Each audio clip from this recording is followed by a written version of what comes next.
हरे Krishna. Matchless गीत के द्वारा आयोजित और विशेष यजमान के द्वारा आयोजित आज के इस भागवत सप्ताह के प्रथम दिन की शुरुआत करते हैं। श्राद्ध पक्ष हमारे सब पितर लोग, हमारे सब पितृ, हमारे परंपरा में आने वाले सभी हमारे पूर्वज तरसते हैं भगवत प्रसाद को खाने के लिए, ग्रहण करने के लिए और हरि कथा को श्रवण करने के लिए। ताई हम अपने अपने पूर्वजों का स्मरण करते हुए इस श्राद्ध पक्ष में उनकी मुक्ति और उनके मोक्ष या उनको भगवत प्रेम की प्राप्ति हेतु हम सब भागवत की शुरुआत करते हैं। और प्रथम दिन में हम मंगलाचरण का उच्चारण कर, हम सब हाथ जोड़ ले और सभी हमारे पीछे दो। ओम नमो भगवते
सरस्वती व्यासं देवी सरस्वती व्यासं ततो जया मुदीरये ततो जया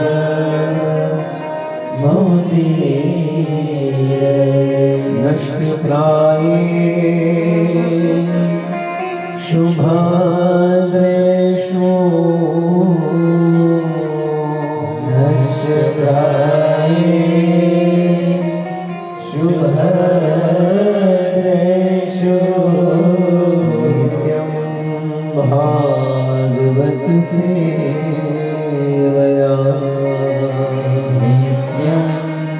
भगवती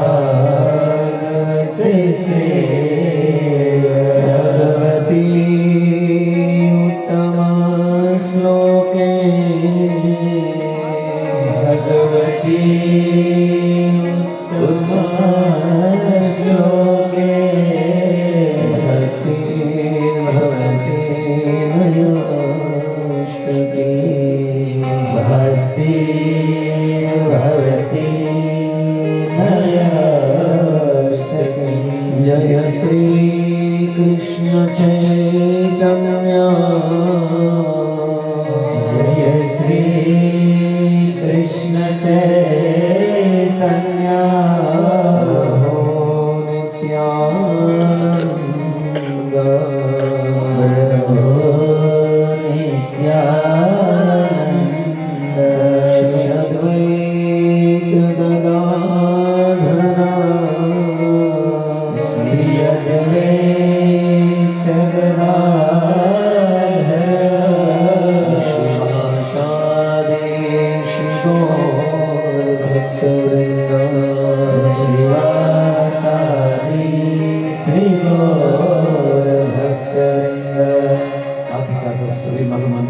हरे कृष्णा कृष्णा कृष्णा कृष्णा हरे हरे हरे राम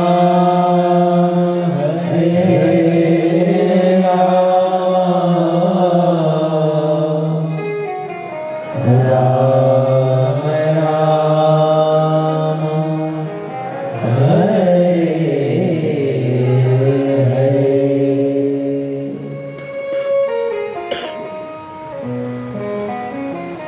हरे कृष्ण हरे कृष्ण हरे कृष्ण नमो विष्णुपादाय कृष्ण कृष्णाय भूतले श्रीमद् भक्तिवेदांत स्वामी नामिने नमस्ते सरस्वती देवी गौरवाणी प्रचारिणे निर्विशेष शून्यवादी पाश्चात्य देशकारिणे वंशात् कल्पतरुस्य कृपा सिन्धुभ्यो पतितानां पावनेभ्यो वैष्णवेभ्यो नमो नमः। हरे कृष्ण। तो सर्वप्रथम मैचलेस गिफ्ट सेंटर के द्वारा आयोजित आज मैं यजमान मदनलाल गुप्ता जी प्रेमी भक्त हैं और प्रथम दिन की शुरुआत ही ऐसे प्रेमी भक्त से हुई है तो समझ लो हमारी भागवत कथा सफल है। तो हृदय से इस परिवार का गुप्ता परिवार का स्वागत। आमंत्रित सभी उनके मेहमान और प्रतिदिन और प्रति सप्ताह और प्रति उत्सव में आने वाले सभी वैष्णव भक्तों का भी हम मैचलेस गिफ्ट की ओर से हृदय से स्वागत करते हैं। हर साल हमें भगवत कथा करने का एक अवसर मिलता है, हमारी वाणी को पवित्र करने का एक शुभ अवसर मिलता है और इस कथा के माध्यम से हम सबसे अपने आप को, अपने हृदय को और अपने मलिन मन को शुद्ध करने का प्रयास करते हैं और हम सब मिलकर भगवान की कथा गाते हैं। गीता में भी भगवान कृष्ण कहते हैं और गोस्वामी ने भी कहा है, गीता में क्या कहा भगवान ने कि भक्तों को कैसे रहना चाहिए। मच्चिता मतगत प्राणा बोधयन्ता परस्परं कथयन्तश्च नित्ययुक्तुष्यन्ति च रमन्ति च। मच्चिता मदगत प्राणा बोधयन्त परस्परं कथयन्तश्च मां नित्यं तुष्यन्ति च रमन्ति च। जब भक्त मिले तो उनका सबसे पहला कर्तव्य यह होता है कि वो भगवान के विषय में सुने और भगवान के विषय में कहे ज्यादा से ज्यादा, क्योंकि भक्ति भगवान के भक्तों के संग में ही हो सकती है। श्री प्रभुपाद जी ने एक जगह पर बहुत सुंदर कहा है, लिखा है कि भक्ति भक्तों के संग में ही हो सकती है। संसार के भौतिक कार्य और भौतिक इच्छा संसार के लोगों के बीच हो सकती है, पर भक्ति भक्तों के संग में हो सकती है। और संसार का भोग भौतिक सुख अकेले हो सकता है, पर भक्ति कभी अकेले नहीं हो सकती। भक्ति तो भक्तों के संग में ही होती है। महाप्रभु ने भी कहा है, लव मात्र साधु संग। तो गोस्वामी ने भी दशामृत में कहा है, ददाति प्रतिगृह्णाति गुह्यम् आख्याति प्रोच्यते भोक्ते भोज्यते च एव षड्विधि प्रीतिलक्षणम्। भक्तों के साथ 5 प्रकार का आदान प्रदान होना चाहिए। उनमें से एक चीज है गुह्यम आख्याति पृच्छति। भगवान के विषय में जो गुह्य रहस्य है वो भक्तों के मध्य में, यानी भक्तों को उन रहस्यों का क्या करना चाहिए? आदान प्रदान करना चाहिए। ददाति प्रति गुह्य, आदान प्रदान। ऐसे ही श्राद्ध पक्ष में हमारी 6 दिन की कथा है देखा जाए तो, और रविवार को हम सुबह का क्लास लेंगे तो 7 दिन की सप्ताह हो जाएगी। मैंने सोचा 6 दिन का अधूरा कथा होता है, श्राद्ध पक्ष में अधूरा क्यों करें? तो हम और संडे खींच लेंगे, सुबह का भागवतम क्लास, भागवत कथा होगा। तो विषय श्राद्ध पक्ष में भगवान को सबसे प्रिय है उनके भक्त। इसलिए शास्त्र और भागवत में भी भगवान दुर्वासा जी को कहते हैं अहम भक्त पराधीना न स्वतंत्रे द्विजः। हे ब्राह्मण श्रेष्ठ, मैं स्वतंत्र नहीं हूं, भक्तों ने उनकी भक्ति से मुझे बांध लिया है और इस बंधन के कारण मैं भी बंधा हुआ हूं। हालांकि भागवत में मंगलाचरण, व्यास जी का मंगलाचरण प्रथम स्कंद का जन्म आदि यश अन्वयात इतरतः च अर्थेषु अभिज्ञ स्वराट, और स्वराट का अर्थ है स्वतंत्र। भगवान कैसे है? स्वतंत्र है। भगवान किसी के बंधन में है? भगवान त्रिगुणातीत है और भगवान की अध्यक्षता में ही पूरी प्रकृति काम करती है। सभी गुण भगवान के आदेश पर चलते हैं, पूरा संसार भी भगवान के इशारों पर चलता है। तो भगवान को किसी भी वस्तु का बंधन नहीं है, भगवान को कोई बांध ही नहीं सकता। फिर भी एक ऐसा बंधन है जिनके सामने भगवान भी वश हो जाए, और वो है भक्ति का बंधन।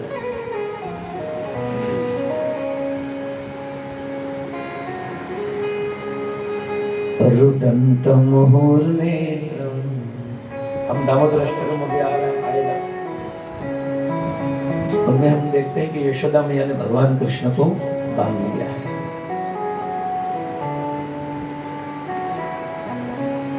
मोहो श्वास कंपारी रेखांक कंठा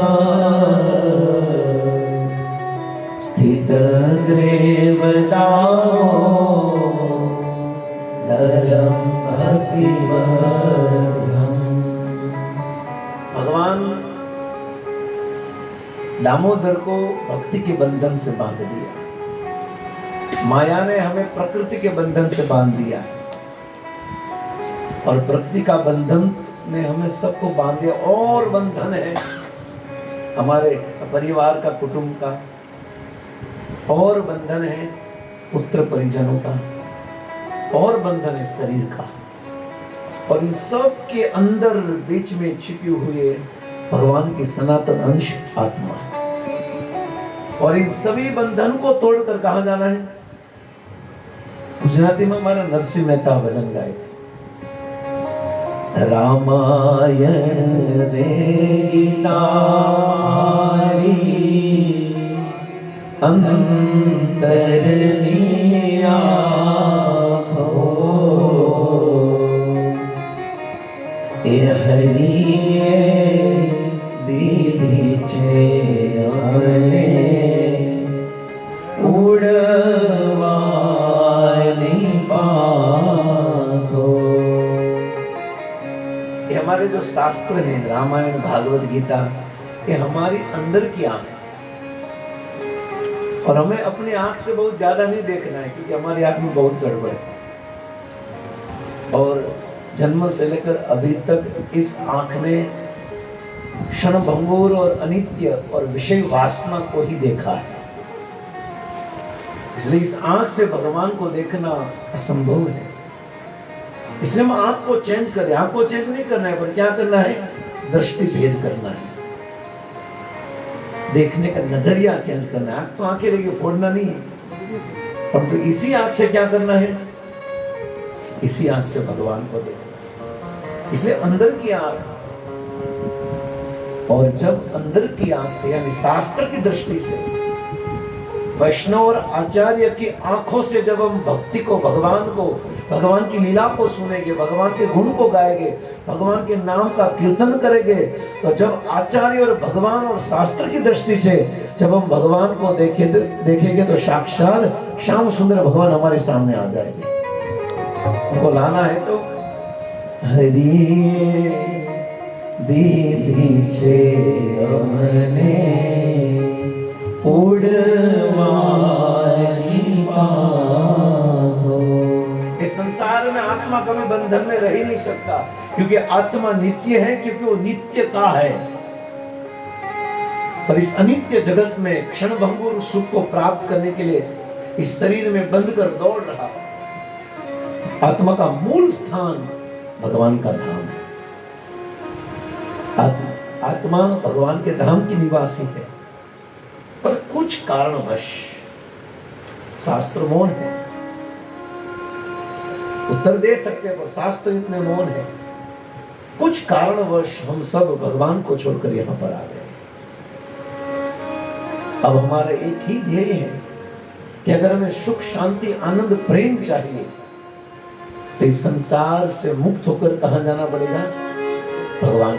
इस शरीर में बद्ध, परिवार में बद्ध, मकान, गाड़ी, बंगला में बद्ध, विषयों में बद्ध, इस पृथ्वी में बद्ध, एक त्रिभुवन में बद्ध, इस भौतिक ब्रह्मांड में बद्ध आत्मा को मुक्त कराकर कहां ले जाना है? वृंदावन रम्य स्थान दिव्य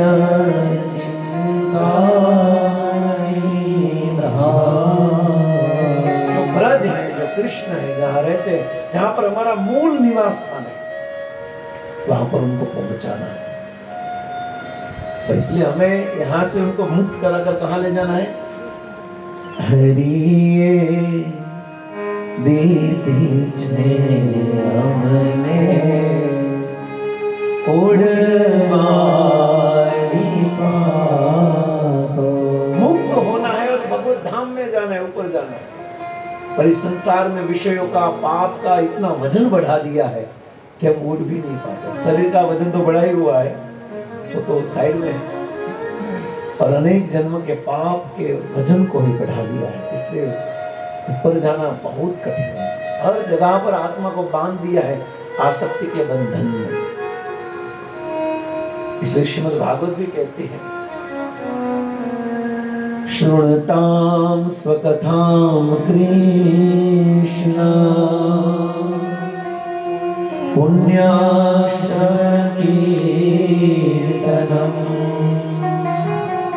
हृदयस्थैर्भद्राणि विधुनोति सुहसता। श्रवणतां स्वकथां कृष्ण, भगवान कृष्ण की कथा सुनने से। हृदयस्थ ही अभद्राणि, जो हमारे हृदय में अभद्र है, उस अभद्र को खींचकर बाहर निकाल दे। यानी वो जिस बंधन से आत्मा को बांध दिया है, आत्मा का स्वभाव है जीवेर स्वरूप ही भगवान का सेवा करना, भगवान का भजन करना, भगवान के धाम में रहना, भक्तों के साथ आनंद करना। ये आत्मा का नित्य भगवत धाम का स्वभाव है। यहाँ तो सच्चित आनंद है ही। न मृते जायते व कदाचित नाय मृत्वा भविता नहीं। वो जो नित्य शाश्वत हो, तरह पुरातन अन्यते अन्यमाने शरीर मांसासी जीर्णानि यथा व्यय, ये सब शरीर का उपकरण है ही।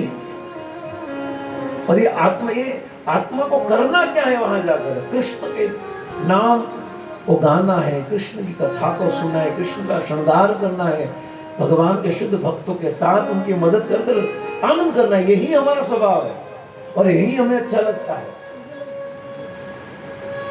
सब मिलकर, एक व्यक्ति आनंद कभी नहीं कर सकता। एकांत भक्ति उत्पात एव कल्पते। एकांत की जो भक्ति है वो वास्तव में उत्पात मचाने वाली है। पूरा ब्रह्मांड यानी पूरा सूरत आपको दे दिया जाए, खाली आप अकेले ही भोगो। कोई नहीं यहाँ पर, सब खुला। पाव भाजी, मंचूरियन सब खुला। पिज्जा हट, जो भी हट करने वाली सब चीज खुली। खाओ मौज मस्त, सब ज्वेलर्स, गहने, साड़ी सब खुला। करो आनंद। नहीं हो पाएगा। अकेला व्यक्ति कभी आनंद नहीं कर सकता, हमारा स्वभाव है ही नहीं। इसलिए हम भगवान के धाम में जाकर क्या करना है? आनंद ही करना है। कथा गानम नाट्यम गगनपि वंशी प्रिय सखी चिदानंद ज्योति परमपि तथा स्वागमपि च। कथा गानम नाट्यम गगनपि वंशी प्रिय सखी। नाचना ही हमारा स्वभाव है, आनंद ही हमारा मूल स्वभाव है। शक्कर का स्वभाव मीठा है, मिर्ची का तिक्का है। ऐसे हमारा स्वभाव आनंद में रहना है। हम मूल्य से होकर बैठते हैं ना, ये हमारा स्वभाव है ही नहीं, ये माया का स्वभाव है। कृष्ण भक्त होते हैं वो हमेशा आनंद में ही रहते हैं, वो कभी दुखी नहीं रहते। तो इस बद्ध आत्मा को मुक्त कर कर कहां ले जाना है?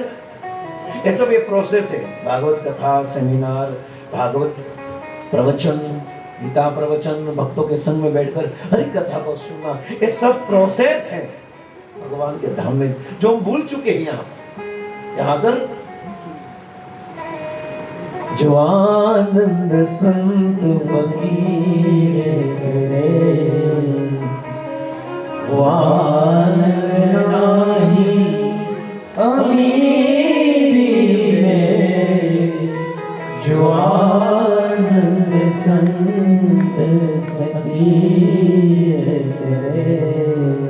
वो आनंद नाही अमीरी में। अमीर का मतलब ध्यान से सुनिए, धन नहीं होता। कभी कभी लगता है यानी पैसे वाले आनंद नहीं कर सकते, ऐसा नहीं हो सकता है। कोई बाधा हो सकती है, धन भजन में बाधा हो सकती है, क्योंकि धनवान लोग भगवान की कथा में बैठना उनके लिए बहुत भजन वाला होता है। पर अमीरी का अर्थ होता है ज्ञान की भी अमीरी नहीं होनी चाहिए। अगर ज्ञान से भी हम अमीर हो जाएंगे ना, तो कृष्ण का भजन नहीं कर पाएंगे। भजन कर पाएंगे, प्रचार कर पाएंगे, पर आनंद में नहीं रह पाओगे, जो हमारा मूल स्वभाव है। आनंद में रहना है। तो ये सब अमीरी को छोड़ना है। ज्ञान की अमीरी, सुंदरता की अमीरी, विद्वता की अमीरी, धन की अमीरी, पढ़ाई लिखाई की अमीरी, ये सब अमीरी को छोड़कर क्या करना पड़ेगा? जो आनंद संत फकीर वो आनंद नाही अमीरी में, जो आनंद संत फकीर। इतना आनंद हम सब कितनी फजीयत लेकर घूम रहे हैं। भजन करने वाले वो टेंशन नहीं लेते, और भजन करने वाले एकदम बिंदास होते हैं। ऐसे क्या माइंड स्ट्रेस, बुद्धि, मन का तनाव जो होता है, यानी चिंताग्रस्त मन। एक चिंतित मन किसका होता है? जो भजन नहीं करता उनका होता है। जब बहुत चिंता आए ना, तब दरवाजा बंद कर नाच लो, कीर्तन करो, हरे कृष्णा हरे कृष्णा कृष्णा कृष्णा हरे हरे, हरे राम हरे राम राम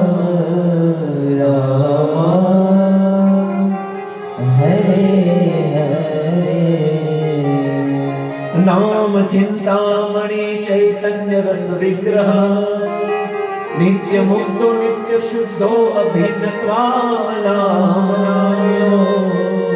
हरि नाम में आनंद है। बस संसार के सभी दुखों, सभी समस्या की एक ही दवा है, हरि नाम।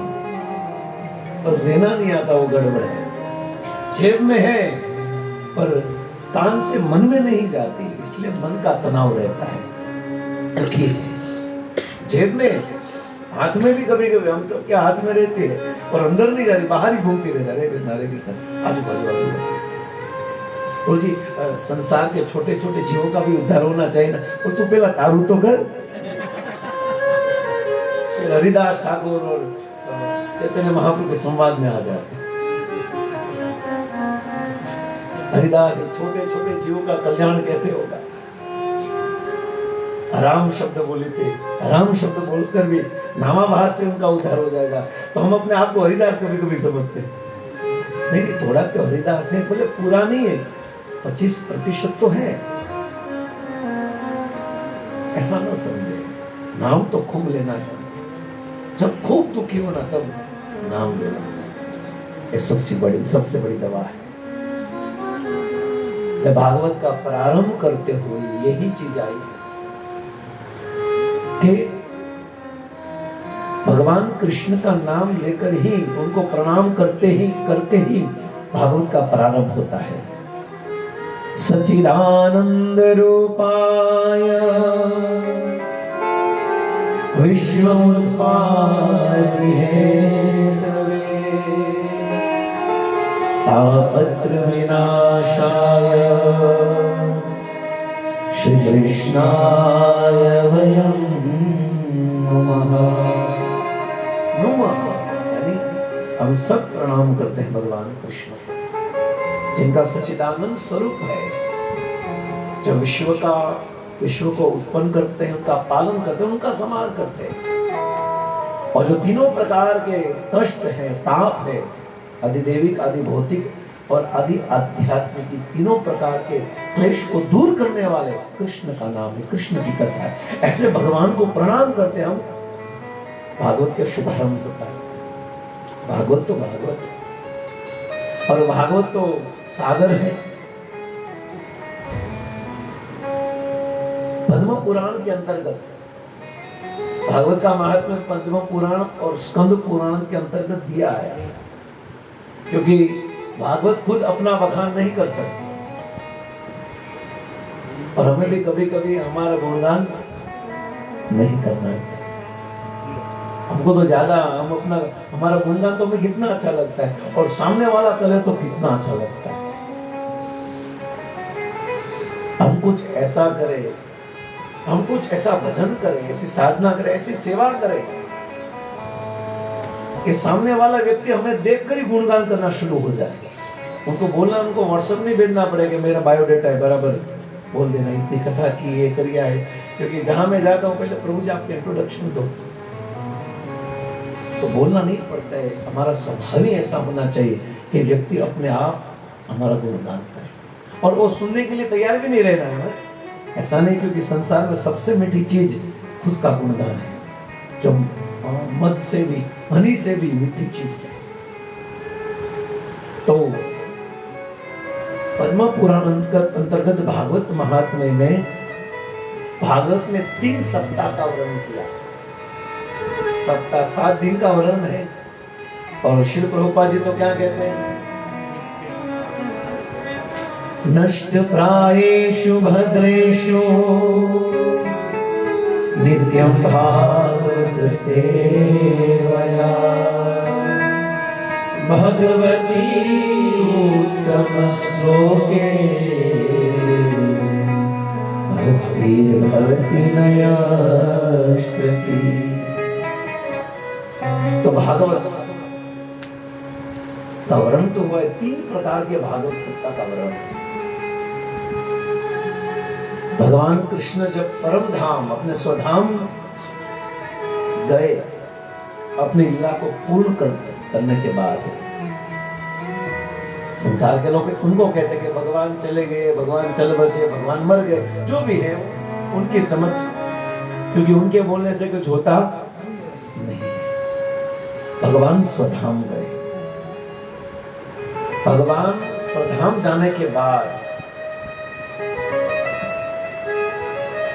कलयुग और द्वापर के मध्य में 30 साल का अंतर होगा, आई थिंक। 30 साल बीतने के बाद भाद्र मास की 9वीं तिथि में, भाद्र की 9वीं तिथि में सुखदेव गोस्वामी ने परीक्षित महाराज की कथा सुनाई। प्रथम कथा सप्ताह, कलयुग द्वापर के अंत और कलयुग के प्रारंभ के बीच में जो मध्यंतर है, जब भगवान स्वधाम गए तब हम सब जानते हैं उद्धव और मैत्रेय जब भगवान जा रहे थे सब बहुत दुखी थे। भगवान कृष्ण के परम प्रिय भक्त उद्धव, भगवान ने अपने सब जो भी नानी छोटी मोटी जो भी बात है सब उद्धव जी को कहते। उद्धव जी भगवान कृष्ण के परम प्रिय मित्र हैं, सखा भी है, संबंधी भी है और उनके जैसा ही रूप है उद्धव जी का। अगर कृष्ण और उद्धव दोनों को देख लेना दूर से तो दोनों एक ही लगेंगे, उनमें कोई अंतर नहीं दिखेगा। उद्धव जी वास्तव में देखा जाए, उद्धव जी ने वास्तव में भागवत दिया है हमें, उद्धव की कृपा से मिला है। और भगवान कृष्ण की 108 रानियों को भी उद्धव जी ने भागवत को सुनाया। भागवत सुनाने के बाद, क्योंकि भगवान कृष्ण जब स्वधाम गए और तो सब रानियां अकेली हो गई और भगवान ने उद्धव जी को कहा था आप लेकर जाओ।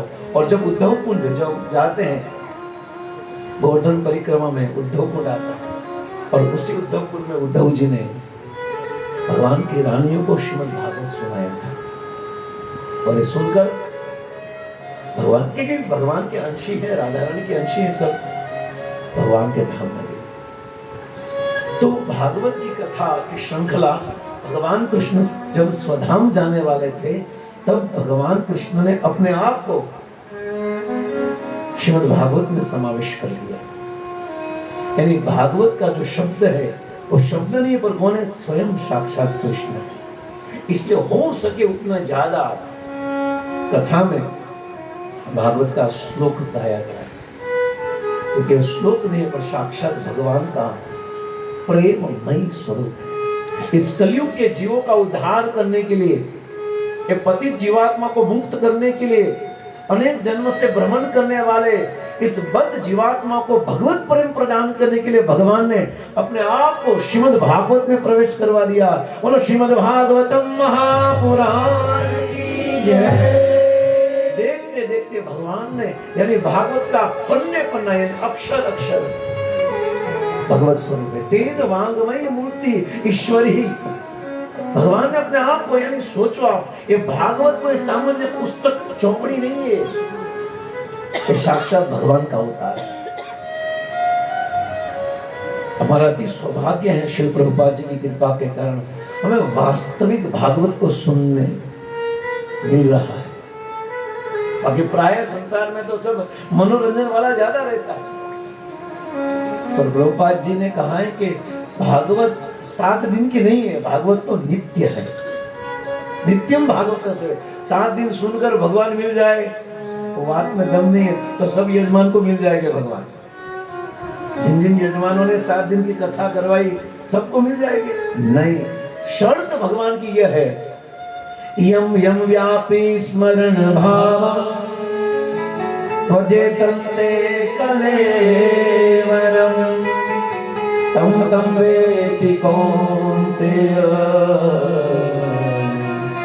सदा तद्भाव भाविता।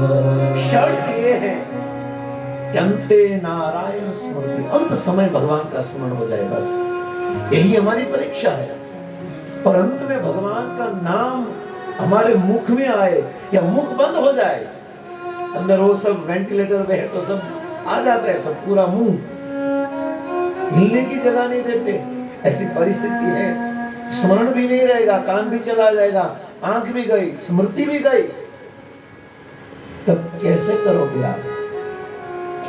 अभी से ही हम अपने मन को, अपने चित्त को भगवान के नाम और भगवान की कथा में इतना प्रशिक्षण दे दे कि शरीर के कोई भी अंग न चले, सब मूर्छित हो जाए, सब अंग सुप्त हो जाए, सब अंग फेल हो जाए, पर हमारा मन कृष्ण का नाम लेता है। ऐसा प्रशिक्षण करना चाहिए। सवे मन कृष्ण पदारविंदयो वाचास वैकुंठ गुणानुवर्णने। अमरीश महाराज, भगवान का नाम हो सकता है, देखो हमारी स्मृति में हमारा प्राण जाए तो बहुत अच्छी बात है, चलो चलेगा, हमें याद हो, हम जागृत अवस्था में हो और हमें मालूम हो जाए कि हम मरने वाले, अच्छी बात है। और हमारी अवस्था ऐसी हो जहां पर हम एकदम सुप्त हो चुके हैं, कुछ स्मरण नहीं है, बस धड़कन थोड़ी थोड़ी चल रही है और मन में भ्रमण चल रहा है अनेक, मन में जो जो पूरा जीवन में जो जो किया है वही बात सब स्मरण आ रही है। कोई ये बात आ गई, कोई ये बात आगे आई, कोई ये बात आ गई, बस वो ही घूम रहा है। और उन सब में पूरे जीवन में हमने जो जो कार्य किए वही सुप्त अवस्था में हमारे सामने रील के रूप में आता रहेगा। और उन सब चीजों में अगर हमारा चित्त भगवान कृष्ण की कथा में चिपक गया तो अंत समय में भगवान श्याम सुंदर का ही स्मरण आएगा, क्योंकि वही चीज बाहर आएगी जिसमें हमारी सबसे ज्यादा रुचि है। हमारा मन वही है, सामने भोजन करने के लिए जाए ना तो अनेक व्यंजन है, पर हमें जो पसंद है ना वहां नजर हमारी ज्यादा जाएगी। कुलचा वो पसंद है, गुलाब जामुन वो पसंद है, तो ध्यान ત્યાં जाए, पहले पूरा देख लेंगे फिर हमारी चॉइस वाली कौन सी चीज है ना। भूख तो लगाइए, सब चलने वाला है, पर सबसे ज्यादा जो हमारी प्रिय चीज है ना उनमें हमारा ध्यान ज्यादा रहता है। वैसे हमने पूरे जीवन में सब वैरायटी, सब व्यंजन हमारे सामने है, और उनमें से जो भी ज्यादा पसंद होगी ना वही भय प्रगट कृपाला दीन दयाला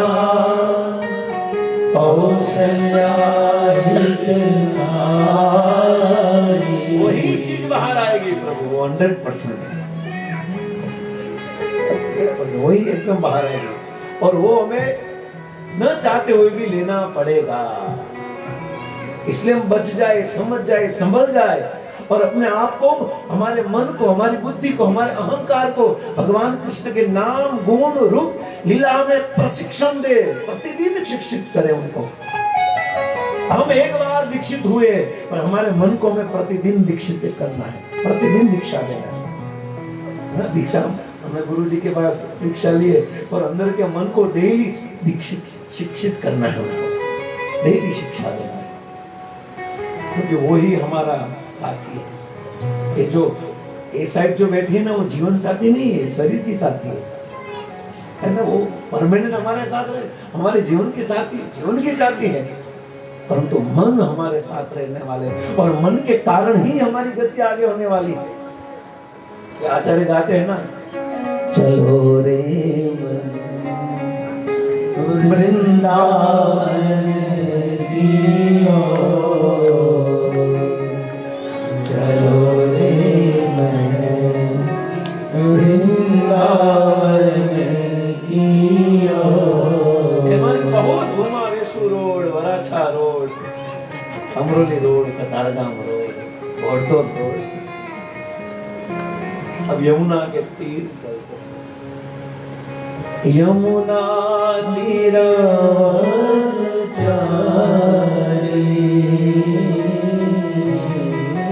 यमुना तीर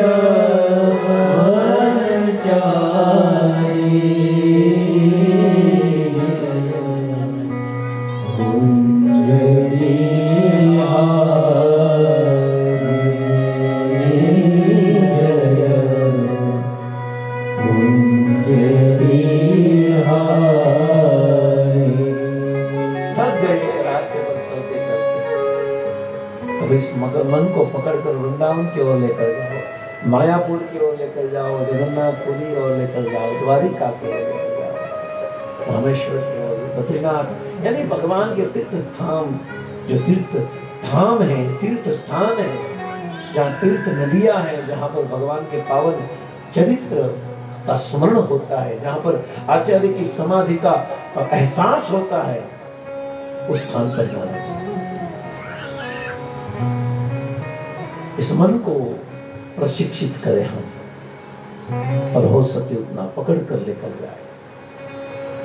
तो जब भगवान पहली भागवत, जब भगवान स्वधाम गए, तब अपने आप को उद्धव देखते देखते ही,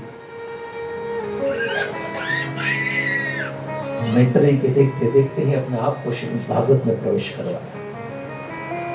उद्धव एक क्षण भी कृष्ण के बिना नहीं रह सकते। प्रभु आप जब स्वधाम जाओगे तो हम यहाँ रहकर क्या करेंगे? भगवान ने कहा मैं अपने आप को इस भागवत के रूप में छोड़कर जा रहा हूं। संसार के कलयुग के लोग जब भागवत को खोलेंगे तो साक्षात मेरा ही स्वरूप उस भागवत में से बाहर निकलेगा। अगर ध्यान से पढ़े तो, और कहा जाते समय के उद्धव, हे मैत्रेयी, भ्रमण करते करते तुझे मेरा परम प्रिय भक्त विदुर मिलेगा, और इस विदुर को इस भागवत को सुनाना। प्रेमी भक्त है ना,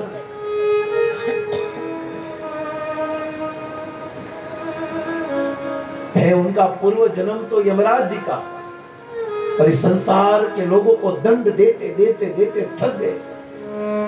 एक बार मुझे प्रार्थना की कि प्रभु ये थक गया हूं मैं, इस सबको दंड देते देते, मारपीट मारते मारते, प्रभु मुझे आपका भजन करना है, मैं कर रहा हूं आपकी सेवा ही, यमराज जी की सेवा में। 12 महाजन में से एक महाजन यमराज जी कहते कि मैं इस नरक में इस पापियों को दंड दे दे कर थक गया, कर रहा हूं आपकी सेवा, मैं बद्ध हूं, मैं मारना नहीं चाहता इनको, पर उनको सुधारने के लिए मार रहा हूं। पर प्रभु मुझे बस, मैं पूरा जीवन मारता ही रहूंगा सबको, मुझे भी आपका भजन करना है। इस बात का स्मरण करते हुए, कुछ भी हो सकता है, भगवान अपने वचन को तोड़ सकते हैं, पर अपने भक्त के वचन को, प्रबल प्रेम के पाले पड़ प्रभु के नियम को बदलते देखा, अपना मान टले टल जाए, भक्त का मान टलते देखा। और पितामह भीष्म ने भी याद की है अपनी स्तुति में, स्वनिगम पा मत प्रतिज्ञा,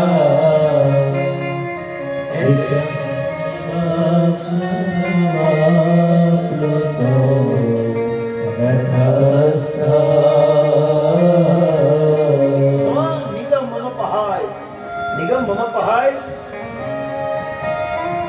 मत प्रतिज्ञा, मेरी प्रतिज्ञा को पालन करने के लिए है कृष्ण, आपने वचन लिया था कि मैं महाभारत के मैदान में शस्त्र नहीं उठाऊंगा, पर मैंने वचन दिया था कि अगर आपको शस्त्र उठाने में मजबूर न कर दूं तो मेरा नाम भी गंगा पुत्र भीष्म है।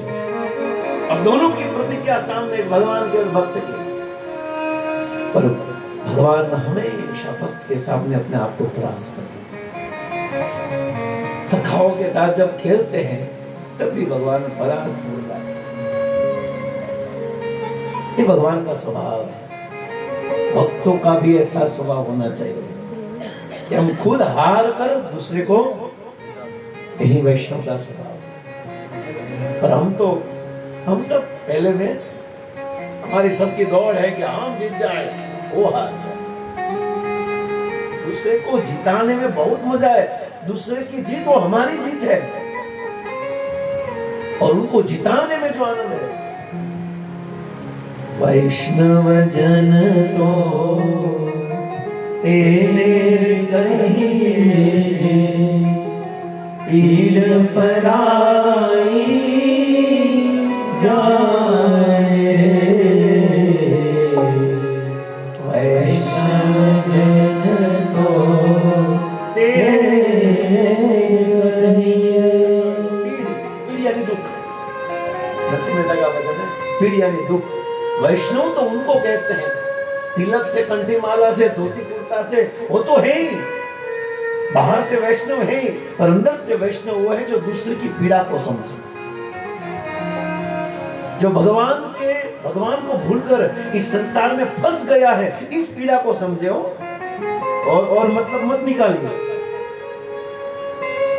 भगवान को भूलकर इस संसार के विषयों में मोहग्रस्त होकर इतना फंस गया है, उनको बाहर निकालने की पीड़ा अंदर से हो। यही वैष्णवता है। तिलक से वैष्णव तो बनते ही हैं, परंतु वैष्णवता सद्गुणों से होती है। हमारे अंदर क्वालिटी कितनी विकसित हुए, वो हिसाब से वैष्णवता कहते हैं। हम अपने आप को वैष्णव कहते हैं। तो वैष्णव उद्धव जी मैत्रेय जी को कहा कि आप विदुर जी को भागवत कथा सुनाएं, और इसी भाव को प्रकट कर कर यमराज जी ने कहा कि मुझे भी आपकी सेवा करना है, आपका दर्शन करना है, आपकी कथा को सुनना है, आपकी लीला में प्रवेश करना है। भगवान ने यमराज जी की बात को सुनकर एक योजना बनाई। इस योजना से आप सब परिचित हो, और उसी प्रतिफल के रूप में यही यमराज जी क्या बन गए?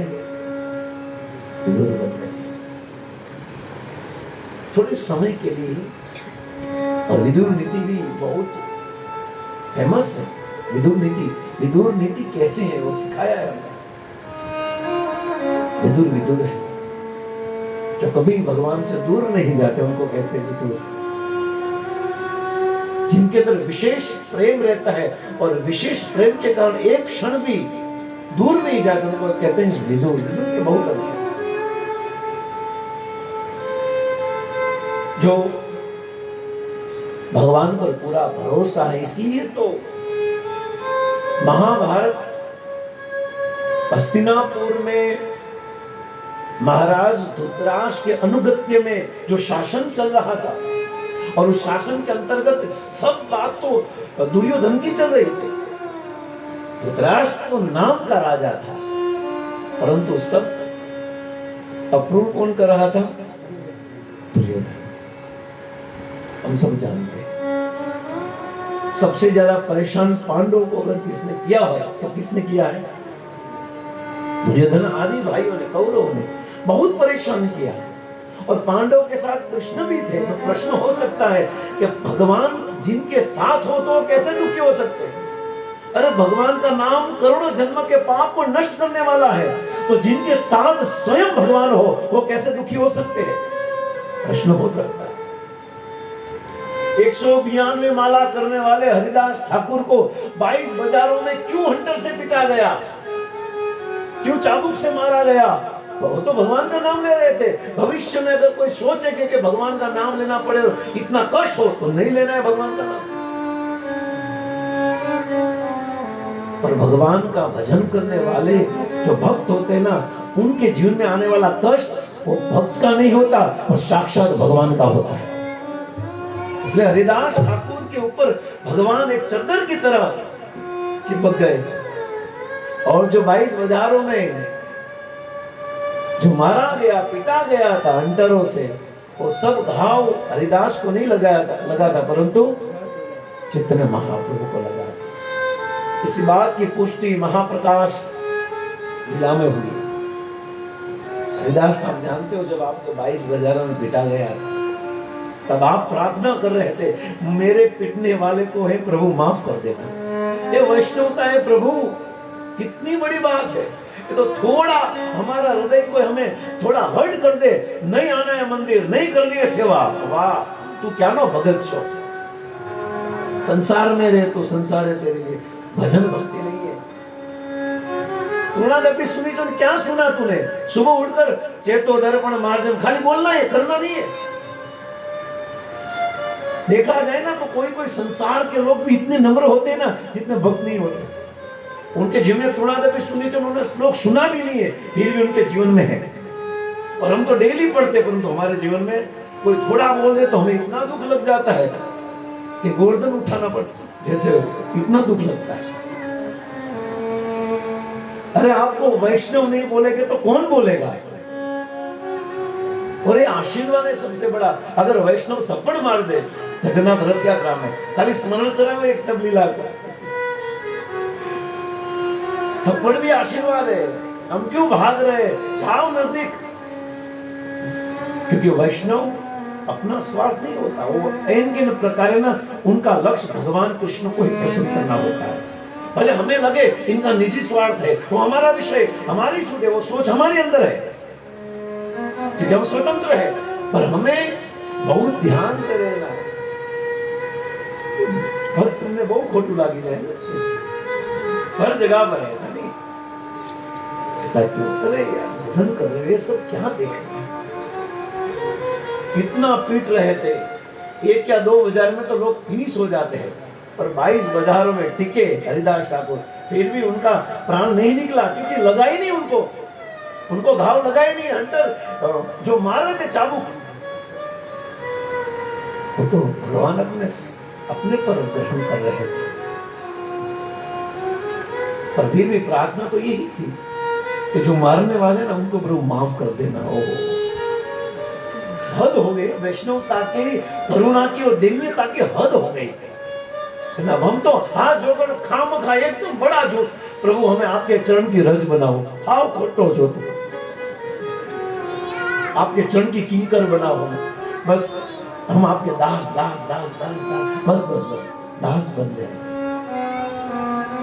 शब्द से बोलने वाले हैं, शब्द की शरणागति है हमारी। शब्द तो बड़ा बड़ा होता है पर शरणागति नहीं होती, तो वैष्णवता है। इतना परेशान किया विदुर जी, हम सब, मैं आ रहा हूं, मैं थोड़ा भी भटकूंगा नहीं, चिंता मत करना।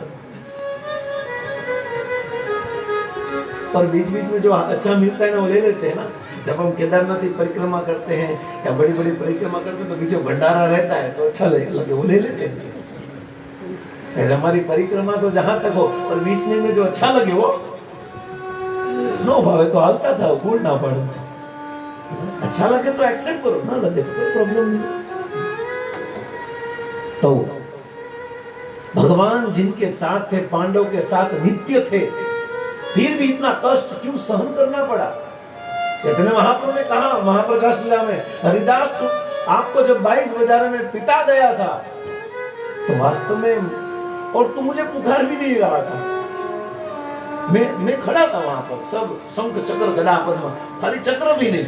एक आचार्य नामदास ठाकुर चैतन्य भागवत अनेक आचार्यों ने टीका लिखी, चक्र लेकर भगवान खड़े थे, बोले चक्र में गदा भी थी, गदा भी थी। भगवान एकदम तैयार थे भक्त की रक्षा करने के। शंख चक्र गदा और चक्र दोनों थे, शंख और रहने दिया, वो शंख और पद्म जो है वो उनके लिए नहीं, ये भक्तों के लिए, परंतु भगवान ने दोनों तैयार रखे थे, शंख चक्र गदा पद्म, चारों चीज थी। क्यों? क्योंकि भक्त कुछ भी बोल सकता है, उनके अंदर करुणा आ जाए कि प्रभु इन पर कृपा कीजिए आप, तो मैं उनको पुष्प दे सकता हूं ना, पत्र पुष्पम। अगर वो ऐसा बोले कि प्रभु इनको उड़ा देना है तो मेरे पास ये थी, इनको खाली इंजर्ड करना है तो गदा भी है, सब कुछ है, और इनको खाली बाहर से गहरा करना है तो संग भी है, सब चीज है मेरे पास, परंतु कोई भी यूज नहीं किया क्योंकि बुला ही नहीं हरिदास ठाकुर। भगवान को लगा ये मुझे बुला नहीं रहा है, तो उनका दुख, उनका कष्ट मैं देख नहीं पा रहा हूं। भगवान कैसे वैष्णव पर कष्ट होता है वो सहन कर सकते हैं, इसलिए भगवान ने कहा कि अब मुझे अपने आप को ही जाना है। तब स्वयं भगवान गए, हरिदास ठाकुर देख अभी भी मेरे पीठ पर देख, अभी भी निशान है, और अपना जो उत्तरीय निकालकर चैतन्य महाप्रभु ने कहा देख हरिदास ये चाबुक के निशान है, लंडन के निशान है, ये भगवान है। इतना कष्ट सहन करते हैं पांडव, कृष्ण जिनके नजदीक क्यों सहन करना पड़ा? क्यों भगवान ने तत्काल निर्णय नहीं लिया कि हस्तिनापुर में जो भी है युद्ध की क्या जरूरत है महाभारत की? भगवान तो अपने संकल्प से सब कुछ कर सकते हैं, और भक्तों को कैसे दुखी देख सकते हैं? पर भगवान इसलिए रुके थे, भगवान के पैर इसलिए नहीं चल रहे थे, भगवान के सुदर्शन चक्र इसलिए नहीं घूम रहा था, भगवान की गदा इसलिए नहीं छूट रही थी क्योंकि हस्तिनापुर की सभा में विदुर जी थे, और विदुर एक ऐसा कवच था कौरवों के लिए जिनका सबसे बड़ा रक्षा करने वाला था, सबसे बड़ा कवच था, और उनको बराबर पकड़कर विदुर चले गए बस विदुर की रात। एक बार विदुर हस्तिनापुर छोड़ देना, फिर धृतराष्ट्र और उनके 100 पुत्रों को दिखाता हूं कि मैं कौन हूं। ये सब मैंने अपने पास एकदम संभल कर रखे। एक बार मिल जाए, एक बार विदुर के कारण मैं कुछ नहीं बोल रहा हूं, क्योंकि विदुर का संबंध उनके साथ है। और विदुर तो कभी छूट देने वाला ही नहीं कि प्रभु आकर मार दो। तो हरिदास ठाकुर ने भी नहीं दी, इन्होंने नहीं दी, तो क्या करना है? तो भगवान ने कभी कभी कुछ सूझे नहीं ना, तब राह देखो, समझाओ, बहुत भागो मत। हम सब भाग, कभी कभी रुकना भी अच्छी बात है, कभी कभी सोना भी अच्छी बात है, कभी कभी विस्मृति भी अच्छी बात है। इसलिए भगवान कृष्ण ने गीता में कहा है, सर्वस्य चाहम हृदय सन्निविष्टो मतस्मृति ज्ञानमोहनं च वेदेश सर्वम हमेव वेद्यो वेदांत वेद विनेय। भगवान कहते हैं कि मैं याद करने की शक्ति भी देता हूं और भुलाने की भी शक्ति। ऐसा क्यों करते हैं भगवान? याद ठीक है, भुला क्यों रहे? तो कभी कभी जीवन में भूलना भी अच्छा है। पकड़ याद बहुत ज्यादा याद रखो नहीं, इन्होंने मेरे साथ ये किया था, ऐसे भूल जाओ, याद रखने की चीज नहीं है। मत स्मृति ज्ञान एक दृष्टिकोण से तो अलग भगवान कह रहे हैं, पर आचार्यों की टीका से देखे तो भगवान क्या कह रहे थे? क्या कह रहे? कभी कभी भूलना भी अच्छी बात है। बहुत याद रहना है ना, वो भी एक सबसे बड़ा रोग है। ज्यादा हम सब याद रहते हैं ना, ये है वो है, देख देख वो आई, देख देख वो आया, ये सब के भूल जाओ। भगवान ये विस्मृति देते हैं, और तो वो आती है तो हमारा विशेष सब्जेक्ट मिल जाता है। हाँ, आज का सब्जेक्ट खत्म हो गया, पूरी कथा उनकी चलेगी। भक्ति में भूलना भी सीखता है। भगवान खड़े थे, रुके थे, क्योंकि विदुर जब तक न जाए ना तब तक। और जब विदुर का अपमान हुआ मेरी सभा में, और विदुर छोड़कर चले गए, हस्तिनापुर की सभा हुआ, यात्रा के लिए, तीर्थ भ्रमण करने के लिए, भगवान ने कहा बस अब महाभारत की शुरुआत विदुर थे। विदुर सिग्नल नहीं दे रहा था तब तक। अब जब विदुर ने चले गए, तुरंत ही महाभारत शुरू हुआ। तो भगवान के परम प्रिय भक्त विदुर जी भगवान के प्रेमी भक्त थे, और हस्तिनापुर में जितने भी गुंडे थे उनको भगवान कभी का मार देते, परंतु इसलिए रुके थे क्योंकि हस्तिनापुर की सभा में भगवान का प्रिय भक्त विदुर जी थे। जब तक विदुर थे तब तक भगवान ने कुछ नहीं किया। देखो आप महाभारत को देखो, कुछ नहीं किया। और विदुर गए, तुरंत शांति दूत बनकर आ गए, राह ही देख रहे थे कि जाए तब मैं आऊं ना। और फिर भगवान ने तो समझाया बहुत अपनी ओर से, अंदर से तो उनको समझा रहे थे, नहीं भाई मेरी बात को स्वीकारना मत, महाभारत युद्ध करना ही है तुझे, मैं भले बाहर से जो भी बोलूं। इसलिए सर्वश्चाम हृदय अंतस्थ सर्वभूतानां हृदय तिष्ठन्ति। भगवान हृदय में बैठे, कारण यह है कि कभी कभी उल्लू लोगों को भी समझाना पड़ता है। बाहर से बोले थे, अंदर से बोल रहे थे, एक कृष्ण की नीति है। तो विदुर गए, और इसी विदुर भगवान के प्रिय भक्त थे, और इसी विदुर के कारण धृतराष्ट्र ने घर त्याग किया, घर छोड़ा। अगर विदुर के शब्द धृतराष्ट्र नहीं सुनते, और अगर विदुर धृतराष्ट्र को नहीं बोलते, तो धृतराष्ट्र घर में ही बैठा रहता। अमुक साल के बाद, अमुक वर्ष के अमुक सालों के बाद व्यक्ति को प्लान करना चाहिए कि बस अब हम भजन करेंगे। और धृतराष्ट्र अभी भी पांडवों के घर में रह रहा था, और एकदम शाही जीवन जी रहा था, राजा की तरह जीवन जी रहा था।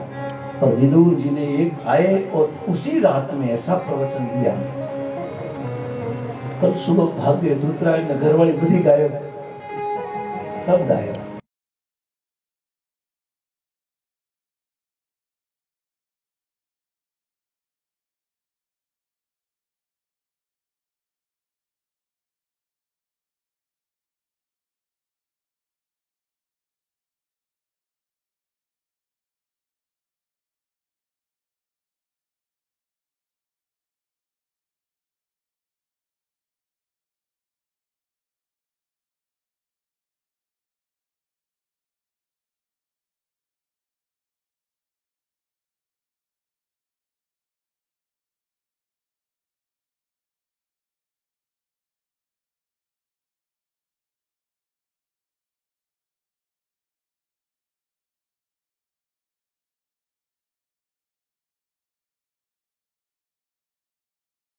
देखो आपका अनुभव होगा सबको।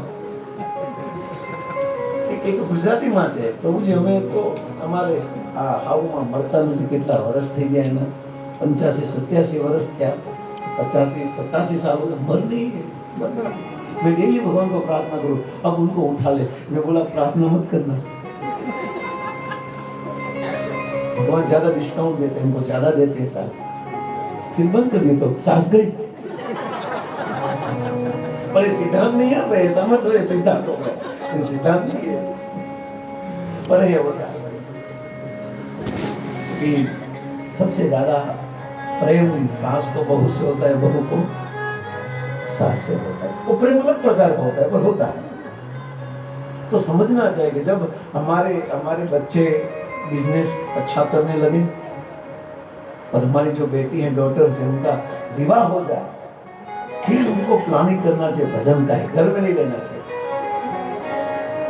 पर हम जब जितने बूढ़े होते हैं उतने जवान होते जाते हैं एनिवर्सरी मैरिज एनिवर्सरी लग्न संवत्सरी मनाते हैं तो सावधान रहना चाहिए निकल जाओ प्रभु जब ये हमारी जवाबदारी गृहस्थ बने ना तो गृहस्थ की जवाबदारी निभाओ अपने पुत्र को बिजनेस में लगा दो बेटी को ब्याह करा दो अच्छे घर में और फिर हमारी जवाबदारी खत्म होती है फिर हम क्या करें भजन करें ठीक है बाहर वन में मत जाओ वृंदावन मत जाओ घर में रहो पर घर में बहुत कम रहो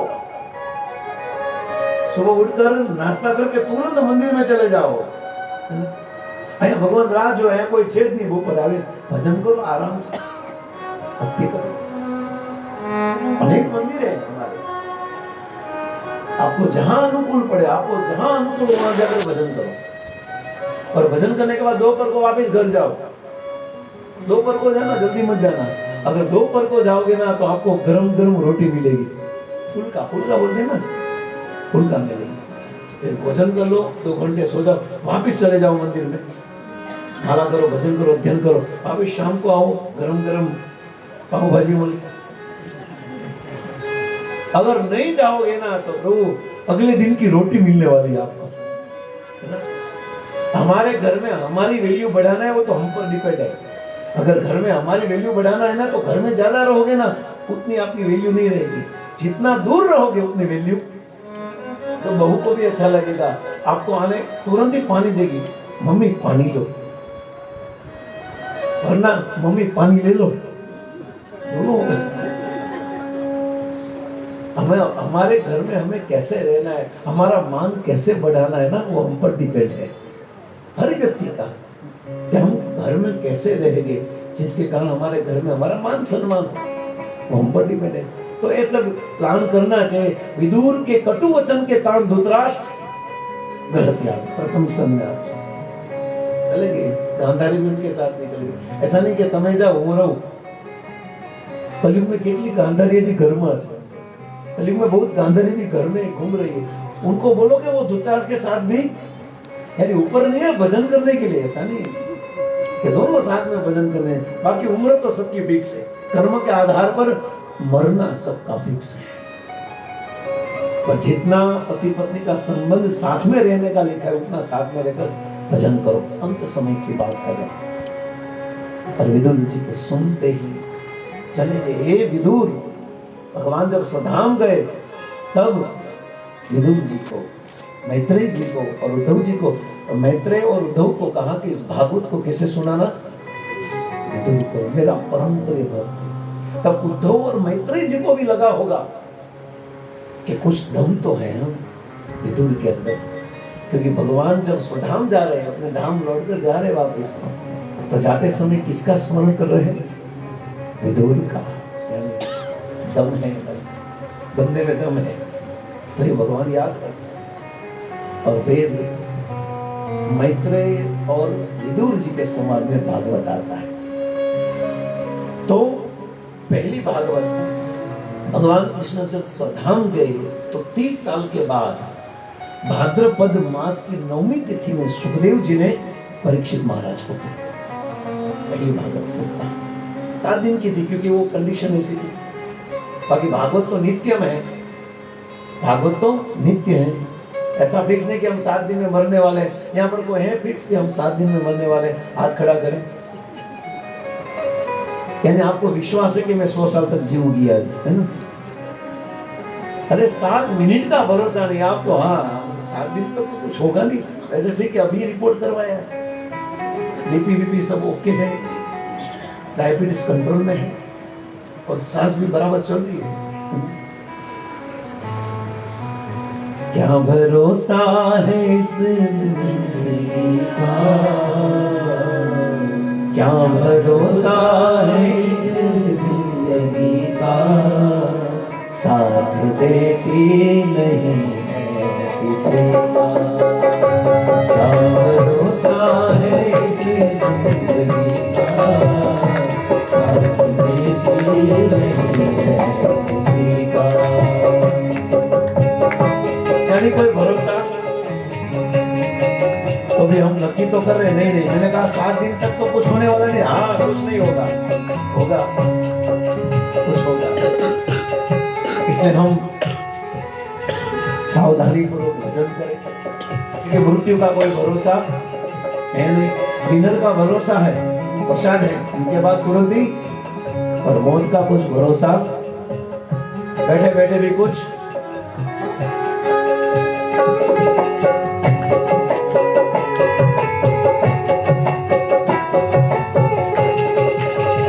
सांस रुक जाएगी चलते चलते, क्षमा बुझ जाएगी जलते जलते। सांस रुक जाएगी चलते चलते, क्षमा बुझ जाएगी जलते जलते। दम निकल जाएगा, दम निकल जाएगा, दम निकल जाएगा, दम निकल जाएगा, दम निकल जाएगा, दम निकल जाएगा, दम निकल जाएगा रोशनी का। क्या भरोसा है इस जिंदगी का, क्या भरोसा है इस जिंदगी का, साथ देती नहीं है किसी का, साथ देती नहीं है किसी का। क्या भरोसा है इस जिंदगी का, क्या भरोसा है इस जिंदगी का। हम रहे ना मोहब्बत रहेगी, दास्तां अपनी दुनिया कहेगी। हम रहे ना मोहब्बत रहेगी, दास्तां अपनी दुनिया कहेगी। नाम रह जाएगा, नाम रह जाएगा, नाम रह जाएगा, नाम रह जाएगा, नाम रह जाएगा, नाम रह जाएगा, नाम रह जाएगा आदमी का। भरोसा है इस जिंदगी का, क्या भरोसा है इस जिंदगी का। साथ देती नहीं है किसी का, वो साथ देती नहीं है किसी का। भरोसा है इस जिंदगी का। क्या भरोसा है इस जिंदगी का।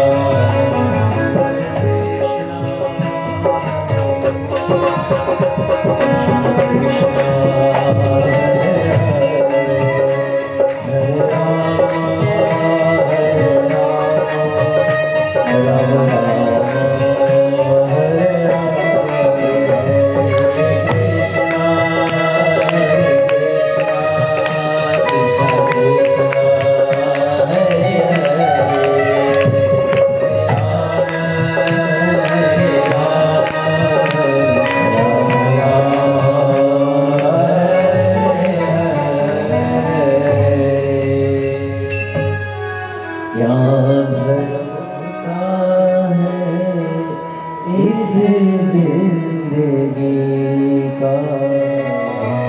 परीक्षित महाराज को मालूम था कि वो 7 दिन में उनकी मृत्यु होने वाली, पर हमें मालूम नहीं। कि 7 सेकंड या 7 मिनट या 7 घंटे में कुछ भी हो सकता है। उससे श्वास निश्वास में कब परिवर्तित हो जाए उनका कोई विश्वास। इसलिए हरे नाम एव केवल, हरि का नाम ले, हरि का नाम ले। और अंतिम श्वास जब हमारे अंदर से निकले तो श्वास किसके नाम पर हो? सांसों की माला में, सांसों की माला में सिमरू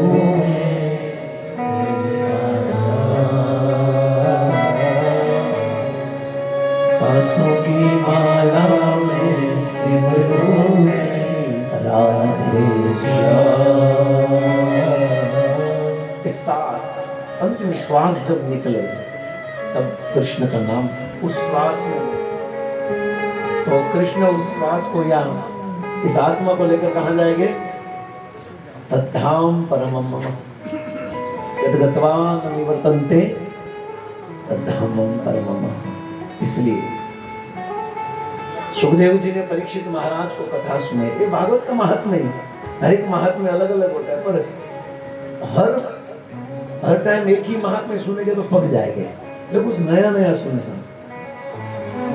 7 दिन में मरने वाले थे परीक्षित महाराज, और भगवान जब स्वधाम गए तब सुखदेव जी ने परीक्षित प्रथम भागवत सप्ताह सुखदेव जी ने परीक्षित महाराज को कही। दूसरी लगभग, ऐसा फिक्स नहीं, लगभग 200 साल के बाद, कलयुग के 200 साल के बाद, संवत 230 आषाढ़ शुक्ल नवमी के दिन जो भागवत हुई वो गोकर्ण और धुंधुकारी की हुई। बहुत है भागवत, तो बहुत है, नित्य चल रही है, परंतु जो भागवत में जो मुख्य फेमस है उनकी बात है, धुंधुकारी और गोकर्ण जी की हुई। और हम सब जानते हैं कि एक प्रश्न किया, नारद ने प्रश्न पूछा, भागवत श्रवण करने से क्या व्यक्ति मुक्त हो जाएंगे, उनको मुक्ति मिलती है, या फिर ज्ञानी पुरुष को ही मुक्ति मिलती है? परंतु कोई भी व्यक्ति मुक्ति चाहने वाला हो, यानी इस संसार से मुक्त होकर भगवत धाम जाना चाहता हो, उनके लिए कितना भी बड़ा पापी हो, उनके लिए मात्र और मात्र भागवत कथा श्रवण ही उनको मुक्त करा सकती है। पुराण है, शास्त्र प्रमाण है। ये मानवा प्राप्त कृतस्तु सर्वदा सदा दुराश्रता क्रोध अग्नि दग्धा कुटिलश्च कामिनः सप्ता यज्ञेन कलो पुनन्ति। भागवत की महिमा बता रहे हैं, ये मानवा पाप कृतस्तु सर्वदा सदा, जो सदा सर्वदा पाप करने वाला हो, दूर आचरती यानी दुष्कर्म करने वाला हो, और विमार्ग का, विमार्ग यानी विरुद्ध मार्ग पर चलने वाला हो, उल्टा चलने वाला हो, क्रोध अग्नि, क्रोध से जलने वाला हो, क्रोधग्नि दग्धा कुटिलश्च यानी कुटिल हो, पापी हो, कपटी हो, द्वेषी हो, और कामी नहीं हो, काम वासना वाला हो, भोग विलास वाला हो। अगर ऐसा भी व्यक्ति हो तो ये व्यक्ति, ऐसे सब व्यक्ति, सब पाप करने वाले व्यक्ति हो। यहाँ पर बता दिया नारद जी ने कि पापी हो, पाप करने वाला हो, सदा दुराचारी हो, या कुटिल हो, या विमार्ग वाला हो, 24 घंटे क्रोध में रहने वाला हो, या भोग वासना वाला हो, काम वासना वाला हो, कामी हो, ये सब व्यक्ति भले हो, पर अगर वो सब में से कोई भी व्यक्ति अगर भागवत की कथा को सुनता है तो वो तत्क्षण मुक्त हो जाता है। इसे यानी सोचो, यानी भागवत की महिमा, यानी ऐसे तो पापी है नहीं हम, हाँ ये सब है, थोड़ा थोड़ा है, एकदम होलसेल में नहीं है, डिस्काउंट में है थोड़ा थोड़ा। पाप कृतस तो पाप है, परंतु इतने पापी तो नहीं, पाप कर रहे इतने पापी। दूसरा आचरण है, हमारा आचरण भी ठीक ठाक है, पर थोड़ा तो है। विमार्ग का यानी विमार्ग चलने, सही मार्ग में चलते, संडे तुरंत मैचलेस गिफ्ट की ओर ही चलते हैं, पर कोई मिल जाए तो विमार्ग हो जाता है। गदर टू ना, विमार्ग हो जाता है, कोई हो जाता है। और क्रोध भी है, अग्नि भी, क्रोधाग्नि है हमारे अंदर। क्रोधाग्नि दग्धा जो 24 घंटे अपने क्रोध से दूसरे सामने वाले व्यक्ति को जलाता, ऐसे व्यक्ति भी भागवत सुने। और कुटिल आश्चर्य, ये कुटिल तो ये यहाँ आता है, लेडीज में ज्यादा कुटिलता ज्यादा आती है। ऐसे है नहीं, यहाँ पर बैठने वाले ऐसे कोई है नहीं, ये तो खाली आया है सत्संग से, कुटिलता होती है। और कामिनी, कामना के कारण भी हम भजन करते हैं। ऐसा थोड़ा है कि जब कृष्ण प्रेम को प्राप्त करने के लिए बैठे हैं, शीघ्र अति शीघ्र अभिष्ट सिद्धि प्राप्ति हो, जो कि है श्री कृष्ण प्रेम। इससे तो कोई है नहीं, अंदर थोड़ी तो कामना तो है भाई। भजन कर रहे हैं, बहुत दुख आ रहा है, भजन कर दुख कम हो जाए। शादी नहीं हो रही, भजन अच्छा करे तो अच्छी मिल जाए। घर जीवन ठीक ठाक नहीं चल रहा है, भजन बराबर करो, ठीक ठाक चले। कुछ न कुछ तो कामना है फेमस होने की, भजन करे, अच्छा कीर्तन करे, अच्छा प्रवचन दे, अच्छा कुकिंग, अच्छा प्रसाद बनाए, अच्छी सेवा करे। तो कामना तो है भाई, 100% नहीं तो है, थोड़ी थोड़ी तो है। सप्ताह यज्ञ न कलो पुनंति ते, 7 दिन की सप्ताह कोई सुनता है, कृष्ण की कथा को सुनता है, तो उनका मन पवित्र हो जाता है। क्योंकि ये सब चीज हमारे मन को दूषित करती है, पर भागवत सुनने से मन पवित्र होता है। जीवन पर्यंत जिन्होंने पाप, इनमें आते हैं कि नहीं वो देख लो।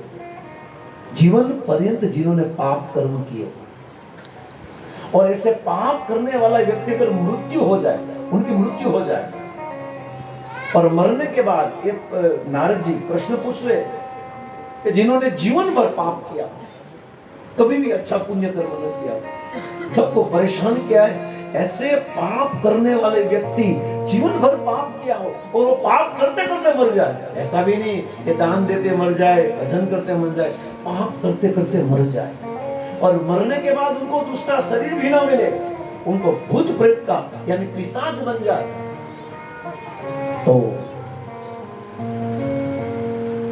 उनका क्या? ये तो अच्छी बात है, जो है वो हमारे अंदर है, पर इतना पूर्ण मात्रा में नहीं है, तो वो ठीक हो जाएगी सुनते सुनते। पर यहाँ पर एक बड़ा प्रश्न पूछ रहे हैं यहाँ पर शास्त्र में, क्योंकि ये बड़ा प्रश्न हमारे लिए बहुत बड़ा है। इतने खतरनाक तो हम नहीं है, कोई इतने भयंकर है, पर अंदर से पर बाहर से तो इतना पाप किया, इतना पाप किया, पाप करते करते मर जाए। ऐसे व्यक्ति का क्या, ऐसे व्यक्ति का उद्धार कैसे होगा?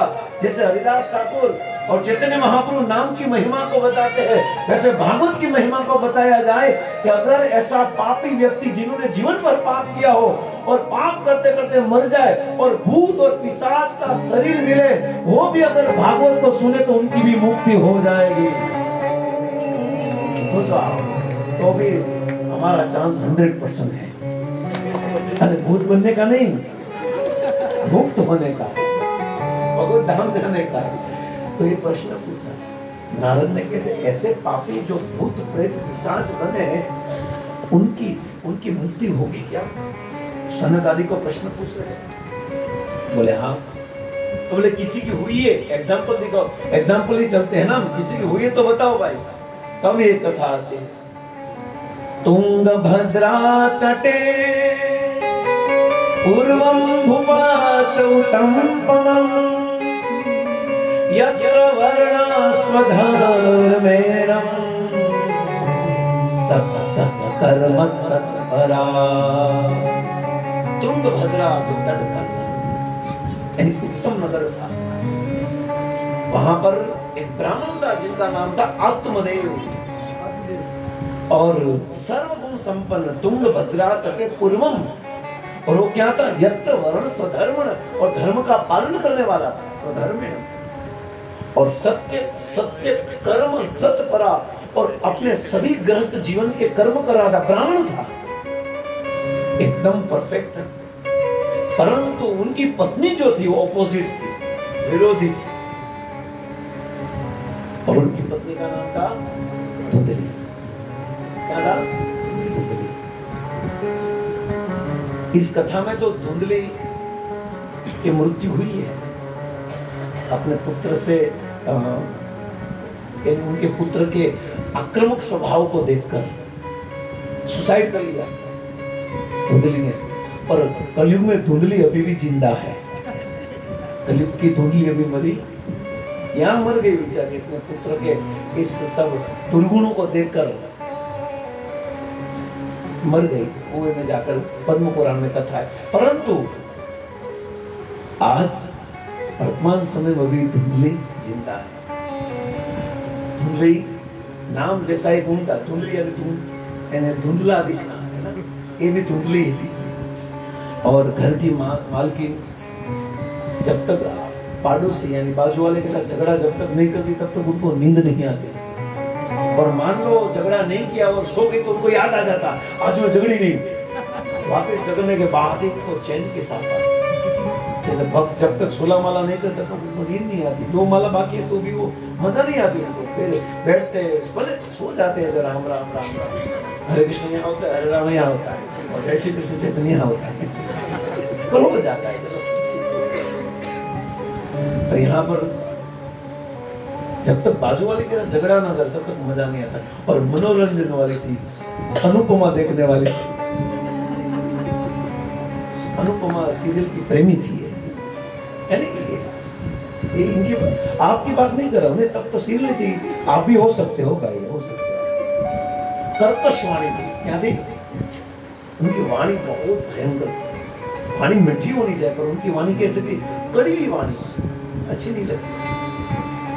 और जब रात को पति घर आए तो हाथ जोड़कर खड़ी हो जाती, हाथ जोड़कर एकदम स्वागत में, जैसे मान लो सती अनसुईया हो ना। ऐसे हमारी पत्नी ऐसी नहीं करती। आप मन में डालना मत हो, चिंता मत करना, तो सब अच्छी है। जिन जिनकी है यहाँ पर उनकी बात करो तो वो तो अच्छी है, वैसे कुछ है नहीं, धुंधली जैसी नहीं है। और फिर भी पति लोग सोचते हो कि मैं ऑफिस में जाता हूँ तो ऐसे हाथ जोड़कर जैसे सती अनसुईया की तरह ही रहती है। तो यहाँ पर जब पति को देखते हैं तो उनका प्रेम से स्वागत करते हैं। और मानो सती अनसुईया कोई बनावटी भक्ति बताए, कोई अगर बनावटी दिखाने वाली भक्ति करे ना तो समझ लो उनके अंदर गड़बड़ है। बाहर से हरे कृष्ण दंडवत प्रणाम प्रभु जी, मैं आपके चरण की रज हूं, ये सब बोलते तो मुझे अंदर से, बाहर से कुछ बोलता नहीं, अंदर से बहुत हंसी आती। चरण की रज, हरे कृष्ण प्रभु जी दंडवत प्रणाम, गाड़ी चलती, हरे कृष्ण प्रभु दंडवत प्रणाम, दोनों हाथ से प्रणाम करते गाड़ी चलाते चलाते। ये भी फैशन है हमारे ना, एक आदत हो गई, गाड़ी चलाओ कुछ भी हरे कृष्ण दंडवत प्रणाम प्रभु जी, पर क्या दंडवत से तो गाड़ी चला रहा है ना। बूढ़ा किसको कहते हैं? झूठ मूठ मत बोलो, करना है तो हाँ, अगर हमारे शरणागति भाव है तुम जहां पर हो, भले वो फोन में बात करो तो नीचे झुक जाओ, नीचे झुक जाओ, अपना सीट यहाँ लगा दो। कभी कभी मैं गाड़ी में आता हूँ तो सामने वाला दंडवत प्रणाम बोलता है तो मुझे बोला मैं कहाँ करूँ, फिर मैं गाड़ी का आगे जो होता है ना वहां पर ऐसे झुक कर दंडवत प्रणाम कर लेता हूँ। पर ऐसे फालतू हरे कृष्ण दंडवत प्रणाम प्रभु जी कैसे हो, पैसा कौन, राम राम राम दंडवत प्रभु जी, 1 मिनट प्रभु जी बंडल गिन रहा। तो हम जो बोले वो करे, खाली बोले नहीं, क्योंकि बाहर का दिखावे अंदर गड़बड़ है। अगर हम दिखा रहे, बनावटी जो भक्ति होती है ना वो बाहर दिखावली होती है। उनके 2 एग्जाम्पल रामायण में है और कृष्ण लीला में भी है। रामायण में कौन है? सुपर्णखा, और कृष्ण लीला में कौन है? पूतना। ये दोनों बाहर से आपको लग रहे हो तो साक्षात भगत जैसे है ना, मीरा जैसे लगे अपने लगे नहीं, यहाँ मीराबाई जैसे, मीराबाई होगी फिर मालूम पड़ी तो कर्माबाई, ये तो कई बाई से है ना, ऐसे लग रहा है कि तो मीराबाई तो ओगरी से। पर ये सब है, छोड़ दीजिए सब बात को, पर इनका स्वभाव आ रहा है इसलिए मैं बता रहा हूं। यहाँ पर बनावटी भक्ति बाहर से कुछ और है, अंदर से कुछ और है। इसलिए रामचरितमानस में तुलसीदास जी कहते निरामल मन सो मोहि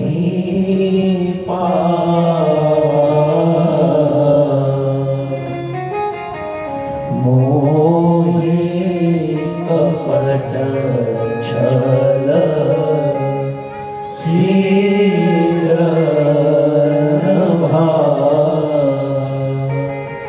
एकदम इनका स्वभाव ज्यादा नहीं जाएगी क्योंकि 9:30 बज गए, हमारा टाइम हो गया है।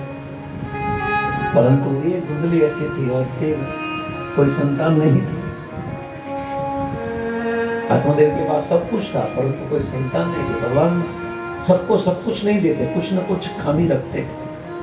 और फिर आत्मदेव ने सोचा कि घर पे संतान नहीं है तो सब लोग अलग नजर से देखते हैं ना, इसलिए सोचा कि इससे अच्छा मर जाओ। फिर मरने का निर्णय लिया और जब मरने के लिए जा रहे थे साधु मिले। साधु ने कहा कहां जा रहे हो? बोले मरने जा रहे हो। क्यों? भगवान ने सब कुछ दिया पर संतान नहीं है। संतान है तो गांव वाले लोग बहुत बहुत कटु वचन देते हैं, कटु शब्द बोलते हैं। और उनकी बात छोड़ो, बहुत दिन से हमारे घर गाय भी है, उन्होंने भी बछड़ा नहीं दिया। हमारे घर के तुलसी वो भी सूख गए। अरे सब दुख हमारे जीवन में है, उससे अच्छा मर जाओ। आत्मदेव ने जैसे कहा कि मर जाओ। और ब्राह्मण था ना, साधु था। बोले क्यों मर रहे हो? बोले संतान नहीं है। बोले अच्छा है संतान नहीं है। देखो जिनके घर संतान है वो भी दुखी है और नहीं वो भी। होने के बाद दुखी होने से अच्छा है नहीं हो और दुखी हो अच्छा है ना। પછી એમ થાય કે આ મરી ગયો હોય તો સારું, फिर हम गाली दे इससे अच्छा मर जाए तो अच्छा। हम जब जो पुरुषोत्तम मास में हमने गौरधन में राधा कुंड में जो भी माता है ना, बंगाली माता है, उनको 31 दिन तक भंडारा किया। और अभी श्राद्ध में भी चल रहा है 16 दिन तक वहीं भंडारा। तो सब अपने पुत्र ने जब छोड़ा हुए सब माँ बाप है, सब माता है, तो उनकी हालत तो बहुत देखने जैसी थी। जब उनको देखते और जब उनको प्रसाद खिलाते हैं, कीर्तन कराते, तो उनको इतना अच्छा लगता है, इतना अच्छा लगता है।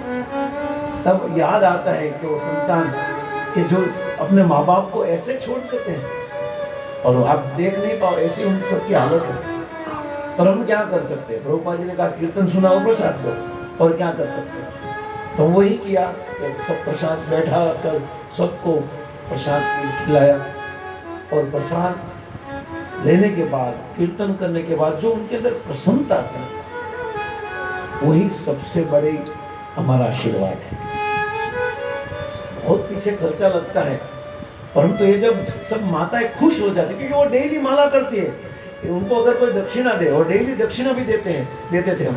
और दक्षिणा देने के बाद ऐसा भी नहीं कि वो पिज्जा हट में जाकर पिज्जा खा रही है, लार्ज स्मॉल ऐसा कुछ नहीं, वो ओनली भजन कर रही है वहां पर बैठकर। ऐसे वैष्णव को खिलाना सबसे बड़ी सेवा। और सब के संतानों ने छोड़ दिया ऑलमोस्ट। तो बहुत आनंद आता है ऐसे वैष्णव की सेवा करने से। तो ये देखा जाए तो ऐसी परिस्थिति है यहाँ पर। ब्राह्मण यही बोल रहे हैं कि भाई देखो आत्मदेव, जिनके पास संतान है वो भी दुख है और नहीं है, उससे अच्छा तो इसमें ही दुखी रहे। होने के बाद दुखी होने से अच्छा है न होने में दुखी अच्छा है, वरना वो डबल दुख हो जाएगा।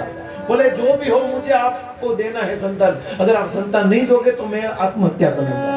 आत्मदेव ब्राह्मण ने आत्महत्या करने की सोची। ब्राह्मण ने कहा कि रुक जा। बोले मेरे भाग्य में संतान है कि नहीं बताओ। और फिर एक ब्राह्मण ने उनके भाग्य को देखा और कहा कि एक जन्म में नहीं, 7 जन्म तक आपके घर संतान नहीं है। बाप रे, फंस गया वो। बोले एक जन्म में इतना दुख है, 7 जन्म तक दुखी होना है, अब तो फाइनल मर जाना है। और ब्राह्मण ने कहा नहीं, लो एक मैं फल देता हूं, ये फल आप अपनी पत्नी को खिला देना, इससे आपके घर संतान होगी। ब्राह्मण प्रसन्न हो गया और जाकर ये फल अपनी पत्नी को दिया। और भूल ये हो गई, तो ब्राह्मण की भूल ये हो गई कि उन्होंने फल दिया और फल देने के बाद तुरंत वहां से निकल गए। और उनको देखना चाहिए था कि फल खाया है कि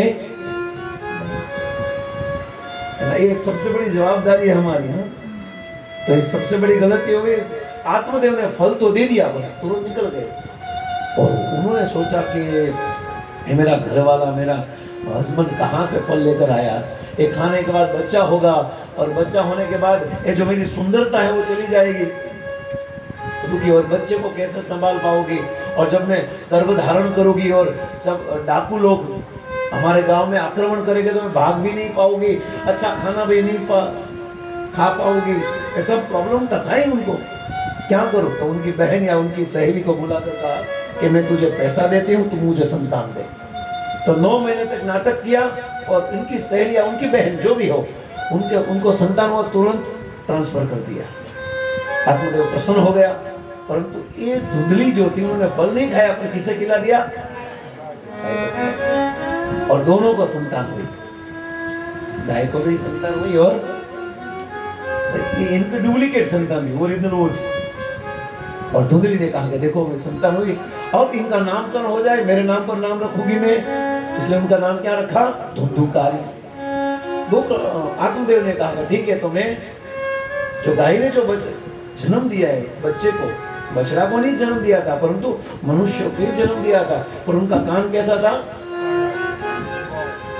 गाय जैसा था, इसलिए उनका नाम क्या दिया, गोकर्ण दिया। दोनों बड़े हुए, एक भक्त था और एक अभक्त था। बहुत पाप किया धुंधुकारी ने, बहुत सबको परेशान किया, वैश्या को घर में लाया। माँ पिताजी ने देखा कि पागल हो गया पुत्र, तो तुरंत गोकर्ण जी को बुलाया कि बेटा क्या करूं। बोले घर में जब पाप हो रहा हो, अनर्थ हो रहा हो, तब उस घर को छोड़ देना चाहिए। गोकर्ण जी को उस ब्राह्मण की बात याद आ गई। उन्होंने कहा था कि इस फजीयत में मत गिरो भाई, फंस जाओगे, पर नहीं, मुझे चाहे था लो। और फिर वो भाग गए, चले गए, यानी भजन करने के लिए चले गए। और बाद में वैश्या को घर में लाए और उनको पालन पोषण करने में खूब जो भी गंदा कार्य करना पड़ा वो सब किया। एक दिन सभी वैश्या ने मिलकर धुंधुकारी को मार दिया, और वो धुंधुकारी तो मर गया, परंतु उनको मुक्ति नहीं मिली। यहाँ पर उनके भाई गोकर्ण जी को मालूम हुआ कि मेरे भाई की मृत्यु हो गई। उन्होंने हर जगह पर, हर स्थान पर श्राद्ध किया, तर्पण किया, पिंडदान किया, और फिर बाद में अपने घर आया।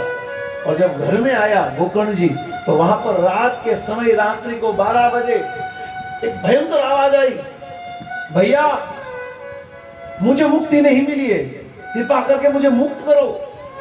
देखो मैं आपको बता रहा हूं, हमारे माँ बाप भी ऐसे भटक रहे होंगे, अगर हमने भक्ति नहीं की तो। उनको मुक्त कराने के लिए सबसे बड़ा रास्ता यह है कि हम सब भजन शुरू कर दें। हमारे माँ बाप की सबसे बड़ी सेवा यह है कि हम क्या करें, अगर हम ऐसी भक्ति करें, ऐसा भजन करें कि हमारे भजन के कारण हमारी 21 पीढ़ी भगवान के धाम में चली जाए। भजन हमारा ऐसा होना चाहिए। इसलिए घर में एक भी संतान भजन करे ना, तो उनकी 21 पीढ़ी को फायदा है। ये सबसे बड़ी माँ बाप की सेवा है, माला करना, भजन करना, भक्ति करना। तो गोकर्ण जी ने देखा कि सचमुच इनको मुक्ति नहीं मिली। हाथ में कमंडल लेकर पानी छिटका, क्योंकि वो सूक्ष्म शरीर था ना, तो टिक नहीं पा रहा था। हवा उनको हवा में यहाँ वहां ले जाती थी शरीर को। भैया बोले मुझे मुक्त करो। बोले मैंने तेरे पीछे सब कार्य कर दिए, पिंडदान, श्राद्ध, सब कुछ कर दिया, तुझे मुक्ति क्यों नहीं मिली। बोले कि कृपा करके मुझे मुक्त करो, मुझे मुक्त। ऐसा करके चला गया। और फिर दूसरे दिन सभी ब्राह्मण को बुलाया, पंडितों को बुलाया कि बताओ मेरे भाई की मुक्ति कैसे होगी। सबने बताया, वो सब कुछ कर दिया था गोकर्ण जी ने, फिर भी उनकी मुक्ति नहीं हुई। फिर सूर्य देव की साक्षी में कहा कि देखो आपकी साक्षी में मैंने अपने भाई के पीछे सब पिंडदान, अंतिम क्रिया की, तो उनको मुक्ति क्यों नहीं मिली। तो फिर आकाशवाणी हुई कि आपने सब कुछ किया, परंतु आप सत्कर्म करो, इस सत्कर्म से ही आपके भाई की मुक्ति होगी। तो सत्कर्म क्या है, सत्कर्म क्या है। फिर गोकर्ण जी को मालूम हो गया सत्कर्म और कुछ नहीं, भगवान की भागवत की 7 दिन की सप्ताह करने से ही धुंधुकार की मुक्ति होने वाली है, बाकी नहीं होगी। तो ऐसा कहा। तो जब गोकर्ण ने दूसरे ही दिन सभी गांव वाले ने मिलकर भागवत कथा शुरू की, और तब प्रेत शरीर वाला उनका भाई धुंधुकारी एक बांबू में, बांस में आकर निवास कर दिया, क्योंकि उनका स्थूल शरीर था, हवा उनको एक जगह पर टिकने नहीं देती थी। और ऐसा कहा जाता है कि बांस में हवा नहीं होती, तो उनके अंदर जाकर छिप गया और 7 दिन के 7 गांठ थी इस बांबू की, और 7 दिन में 7 गांठ टूट गई और अंदर से धुंधुकारी जो प्रेत शरीर था उनका शरीर दिव्य शरीर हो गया, और शरीर के साथ यानी वो वैकुंठ से विमान आकर भगवान के धाम में चला गया धुंधुकारी। और फिर प्रश्न हुआ, जो पूरा गांव सुन रहा था कथा, बोले धुंधुकारी मुक्ति हुई, हमारी क्यों नहीं हुई, हमारे लिए विमान क्यों नहीं आया? ड्राइवर आ गया घर पे जाने के लिए, भगवत धाम से विमान नहीं आया। बोले इसलिए विमान नहीं आया क्योंकि आप कथा में तो बैठे थे पर कथा आपके अंदर नहीं बैठी। कथा में हम बैठते हैं परंतु कथा हमारे अंदर, इसलिए कथा का मूल फल हमें नहीं मिल रहा है। याद रखिए, कथा हमने बहुत सुनी पर हमें फल क्यों नहीं मिल रहा है? क्योंकि कथा में बैठकर, कथा हमारे अंदर बैठनी चाहिए प्रभु, तो इनका फल मिलेगा, और फल 7 दिन के बाद दिखेगा आपको। और फिर सब गांव वालों ने कहा कि क्या करे, और फिर वापस दूसरी बार कथा की, और फिर दूसरी बार जब कथा की तो सबने ध्यान से सुना। जैसे 7 दिन खत्म होने वाले थे ना, तो आकाश में अनेक विमान घूम रहे थे वैकुंठ से, और मरने के बाद सब कहां गए? पूरा गांव भगवान के धाम चला गया। अब बचा कौन? कथा करने वाला बच गया ना। बोले मेरी क्या गलती? धुंधुकारी को लेने के लिए नंद सुनंद आए, यहाँ पर उनको जय विजय सब भेजा, पर इनका क्या हुआ? गोकर्ण जी को लेने के लिए कोई विमान नहीं आया, पर साक्षात भगवान श्याम सुंदर लेने के लिए उनको हाथ पकड़ कर गए।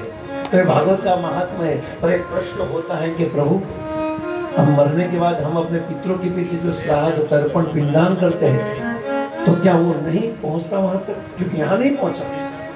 यहाँ तो गोकर्ण जी ने अपने भाई के पीछे सब कुछ किया, वो पहुंचा नहीं। तो हमने जो किया हमारे पितरों के पीछे, पूर्वज के पीछे, वो पहुंचेगा कि नहीं? एक शंका है। अगर पहुंचेगा तो उनका क्यों नहीं पहुंचा? क्या गोकर्ण में गड़बड़ थी? शास्त्र में गड़बड़ है? तो कोई है नहीं, गड़बड़ कहाँ थी? प्रश्न हो सकता है। आचार्य संत बहुत सुंदर बात इसमें कहते हैं।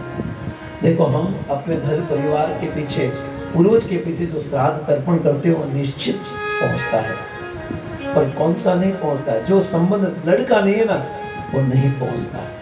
गोकर्ण जी धुंधुकारी का सगा भाई नहीं था, इसलिए श्राद्ध तर्पण सब किया, और धुंधुकारी उनकी मुक्ति नहीं हुई क्योंकि उनका कनेक्शन नहीं था। एक कारण बताते हमारा आचार्य। तो हम आप सबको यही निवेदन करना चाहते हैं, आज की जो युवा पीढ़ी है उनको, कि आजकल हम बहुत फॉरवर्ड हो गए हैं। हम अपनी चॉइस से स्वयं वर बोलते ना, स्वयं अपनी इच्छा से वर को प्राप्त करने की इच्छा रखते हैं, पर यह सबसे बड़ी गलती है। हमें अपने कुल में, हमारे परिवार में, हमारे गोत्र में ही शादी करनी चाहिए। अगर हम अलग कास्ट में जाकर शादी करेंगे तो शादी करने के बाद जो संतान होगी वो वर्ण संकर होगी, और वर्ण संकर संतान अपने पितरों को पिंडदान नहीं कर सकती, और पितरों को पिंडदान नहीं होगा तो पितरों की मुक्ति नहीं होगी, और पितरों की मुक्ति नहीं होगी तो वो नरक में जाएंगे, और पितृ नरक में जाने के कारण हमारा पूरा परिवार नरक में जाएगा।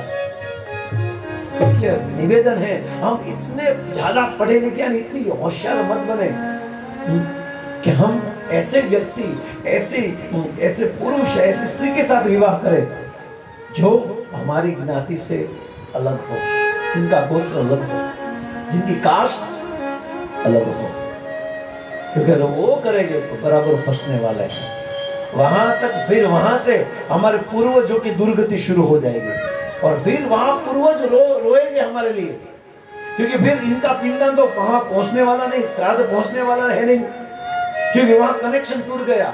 वहां तक कनेक्शन था, फिर वो वर्ण शंकर संतान होगी, कनेक्शन टूट गया, और फिर सबसे बड़ा प्रॉब्लम हमारे पूर्वजों पर रहेगा। तो हम जब अदर कास्ट में शादी करते हैं तो आप ऐसा मत सोचो हमारा खुद का तो नुकसान है, परंतु हम अपने पूर्वजों को भी परेशान कर रहे हैं, यानी उनको मुक्ति, अनेक सालों से वो बंधे हुए, हमारे कारण वो ज्यादा बंधे रहेंगे। इसलिए अगर समझ में बात आए तो ठीक है, ना आए तो आपकी मर्जी भाई, है ना। हमारी जवाबदारी थी आपको सिखाने की, आपको कहने की, हमने बोल दी, फिर आपकी मर्जी। हमारी तो अर्जी थी, फिर आपकी मर्जी। तो निवेदन है आप सबको कि हम अपने बच्चे को भी ऐसा संस्कार दें और बच्चे भी समझे, थोड़ी समझ से समझे कि हम अदर कास्ट में जाकर विवाह न करें। जैसे अभी वो हो रहा है ना, भाग कर विवाह कर रहे हैं। अभी तो ज्यादा विवाह वो इसमें होता है, मोबाइल में ज्यादा होता है। तो सबसे बड़ा विवाह की सबसे बड़ी डायरी तो ये है मोबाइल। वहां पर जो अच्छा लगे उनके साथ शुरू हो जाते हैं, हाँ भाई कैसे हो, क्या रहते हो, न फलाना ढिकना। उससे अच्छा सावधान, साधु सावधान, आप सावधान हो जाइए, हमारे भाग्य में होगा वही मिलेगा। पर भाग्य को तोड़कर अगर हम अपनी इच्छा से जाएंगे तो उनके जवाबदार हम रहेंगे। जैसे कर्म के अनुसार हमारी मृत्यु होती है, परंतु हम जानबूझकर आत्महत्या करें तो जवाबदारी हमारी रहेगी। तो प्लीज सावधान है, हम अपनी इच्छा से हमारे कर्म में जो है, फिर आप ऐसा मत समझना, कर्म के सिद्धांत को गलत मत समझना, प्रभु मेरी शादी अलग कास्ट में हुई यानी वो हमारे कर्म का फल है इसलिए वहां हुई। कर्म का फल नहीं है, गांडी तारी इच्छा से, है ना। वो भी समझो बराबर, थोड़े कर्म के सिद्धांत को समझना बराबर, वरना गड़बड़ हो जाए। तो फिर इसलिए यहाँ पर गोकर्ण जी का जो श्राद्ध तर्पण वहां तक नहीं पहुंचा धुंधुकारी तक, क्योंकि बीच में डिस्कनेक्टेड था, कोई कनेक्शन नहीं था। हम अपने पूर्वजों के साथ कनेक्शन बनाए रखे, हम अपने माँ बाप के साथ, दादा दादी के साथ जो कनेक्शन है वो बनाए रखे, उनको तोड़े नहीं। अगर बनाकर रहेंगे तो हमारे पूर्वज भी हम पर खुश हो गए। वरना अनेक घरों में भी प्रॉब्लम होता है ना, उनके कारण हमारे पूर्वज अप्रसन्न रहते हैं, हमारे कार्य के कारण हमारे पूर्वज अप्रसन्न रहते हैं, और अप्रसन्न के कारण हमारे घर में कुछ कंकाज गड़बड़ चलती रहती है। तो हम निवेदन करते हैं आप सबको कि हम सब एक वैष्णव हैं, शास्त्र के आधार पर आगे बढ़े, शास्त्र के आधार पर भक्ति करें। तो आज के प्रथम दिन को हम यहाँ पर विराम देते हैं। 9:40 हो गया है। पहली भागवत भगवान कृष्ण सुधाम गए, तब सुखदेव जी ने 30 साल के बाद भाद्रव मास की 9वीं तिथि को सुखदेव गोस्वामी ने परीक्षित महाराज को दिया, और फिर 200 साल के बाद कलयुग के संवत 230 आषाढ़ शुक्ल नवमी के दिन गोकर्ण जी ने धुंधुकारी को कहा, और फिर 30 साल के बाद कलयुग के संवत 2060 में सनत कुमारों से कथा सुनी नारद जी ने। तो ये 3 प्रकार की भागवत सप्ताह की विधि है जो हमने आपको कही, और हम 7 दिन की विधि नहीं चल रहे हैं, पर हम जो परंपरा में वो ब्रह्म मध्व गौड़ीय संप्रदाय में है। श्री प्रभुपाद जी ने जैसे सिखाया वो हिसाब से हम चलेंगे। तो भागवत तो पूरा सागर है, और सागर में से एक कोने में जाकर हम देखते हैं ना, जैसे यमुना गंगा की धारा बहुत गंगोत्री से गंगा सागर तक है, पर हम जब घूमने जाते हैं ना तो अच्छा जो बीच अच्छा जगह रहते हैं ना वहां पर रहते हैं, वहां पर टेंट लगाकर रहते हैं। बाकी गंगा तो बहुत बड़ी है, वैसे भागवत तो बहुत अनेक भागवत में अनेक प्रसंग है, परंतु हमें एक जगह पर जाकर क्या करना है, भागवत को सुनना है। क्योंकि गंगा से गंगोत्री से लेकर गंगा सागर तक हम इतना प्रवाह 7 दिन में फिक्स नहीं कर सकते, कर भी सके तो फिर दौड़ना पड़ता है। इसलिए हमने सोचा कि ये 7 दिन का जो प्रवाह है, भागवत का प्रवाह, वो पूरा 18,000 श्लोक तो खत्म होने वाले हैं नहीं, इसलिए हम एक ही विषय पर एक जगह पर जाकर आराम से गंगा में स्नान करेंगे, भागवत में स्नान करेंगे और भगवत प्रेम को प्राप्त करेंगे। तो हमने जो विषय चॉइस किया है वो है ध्रुव महाराज की कथा, है ना। आप सबको ये तो सस्पेंस तो खुल ही गया था पहले से, परंतु कौन सी 6 दिन तक क्या सुनेंगे हम, ध्रुव महाराज के चरित्र को सुनेंगे, क्योंकि इनमें सब कुछ है। पथ प्रदर्शक गुरु, शिक्षा गुरु, दीक्षा गुरु, सब कुछ इसमें भरा पड़ा है। जितना गुरु गौरांग की कृपा हो गई उतना सुनाने का प्रयास करेंगे। और कल से हम शुरू करेंगे। देखो कल से मैं 6:30 बजे, यानी 6:30 बजे आ जाऊंगा मैं, 6:30। आपको आना या ना आना आप पर है, कि फिर लेट ज्यादा होगा तो गड़बड़ होती है, उससे अच्छा है जल्दी आकर कथा सुने। 6 दिन ही एडजस्ट करना है, संडे है यानी अभी 5 दिन ही बचे। आज का दिन गया और संडे गया तो कितना बचा है, 4 दिन ही बचा है ना, 4 ही दिन ना, तो 4 दिन थोड़ा मेहनत कर ले हम सब, थोड़ा आ जाए। यहाँ पर हमारे मैसेज गिफ्ट के सब भक्तों ने कितनी व्यवस्था कर दी। फूल प्रसाद, फूल प्रसाद है ना, यानी फूल नहीं, फूल नहीं, फुल प्लेट प्रसाद है। तो अब घर में चिंता भी करनी कि डायरेक्ट ऑफिस वाले यहाँ पर आ जाए, माता जी डायरेक्ट आ जाए, यहाँ प्रसाद है। 4 दिन तक खाली सहन करना है, संडे तो छुट्टी। भगवान की कथा गाएंगे, आनंद करेंगे, और क्या सीखना है वो भी हम सीखेंगे। तो आज के दिन की कथा को विराम देते हैं।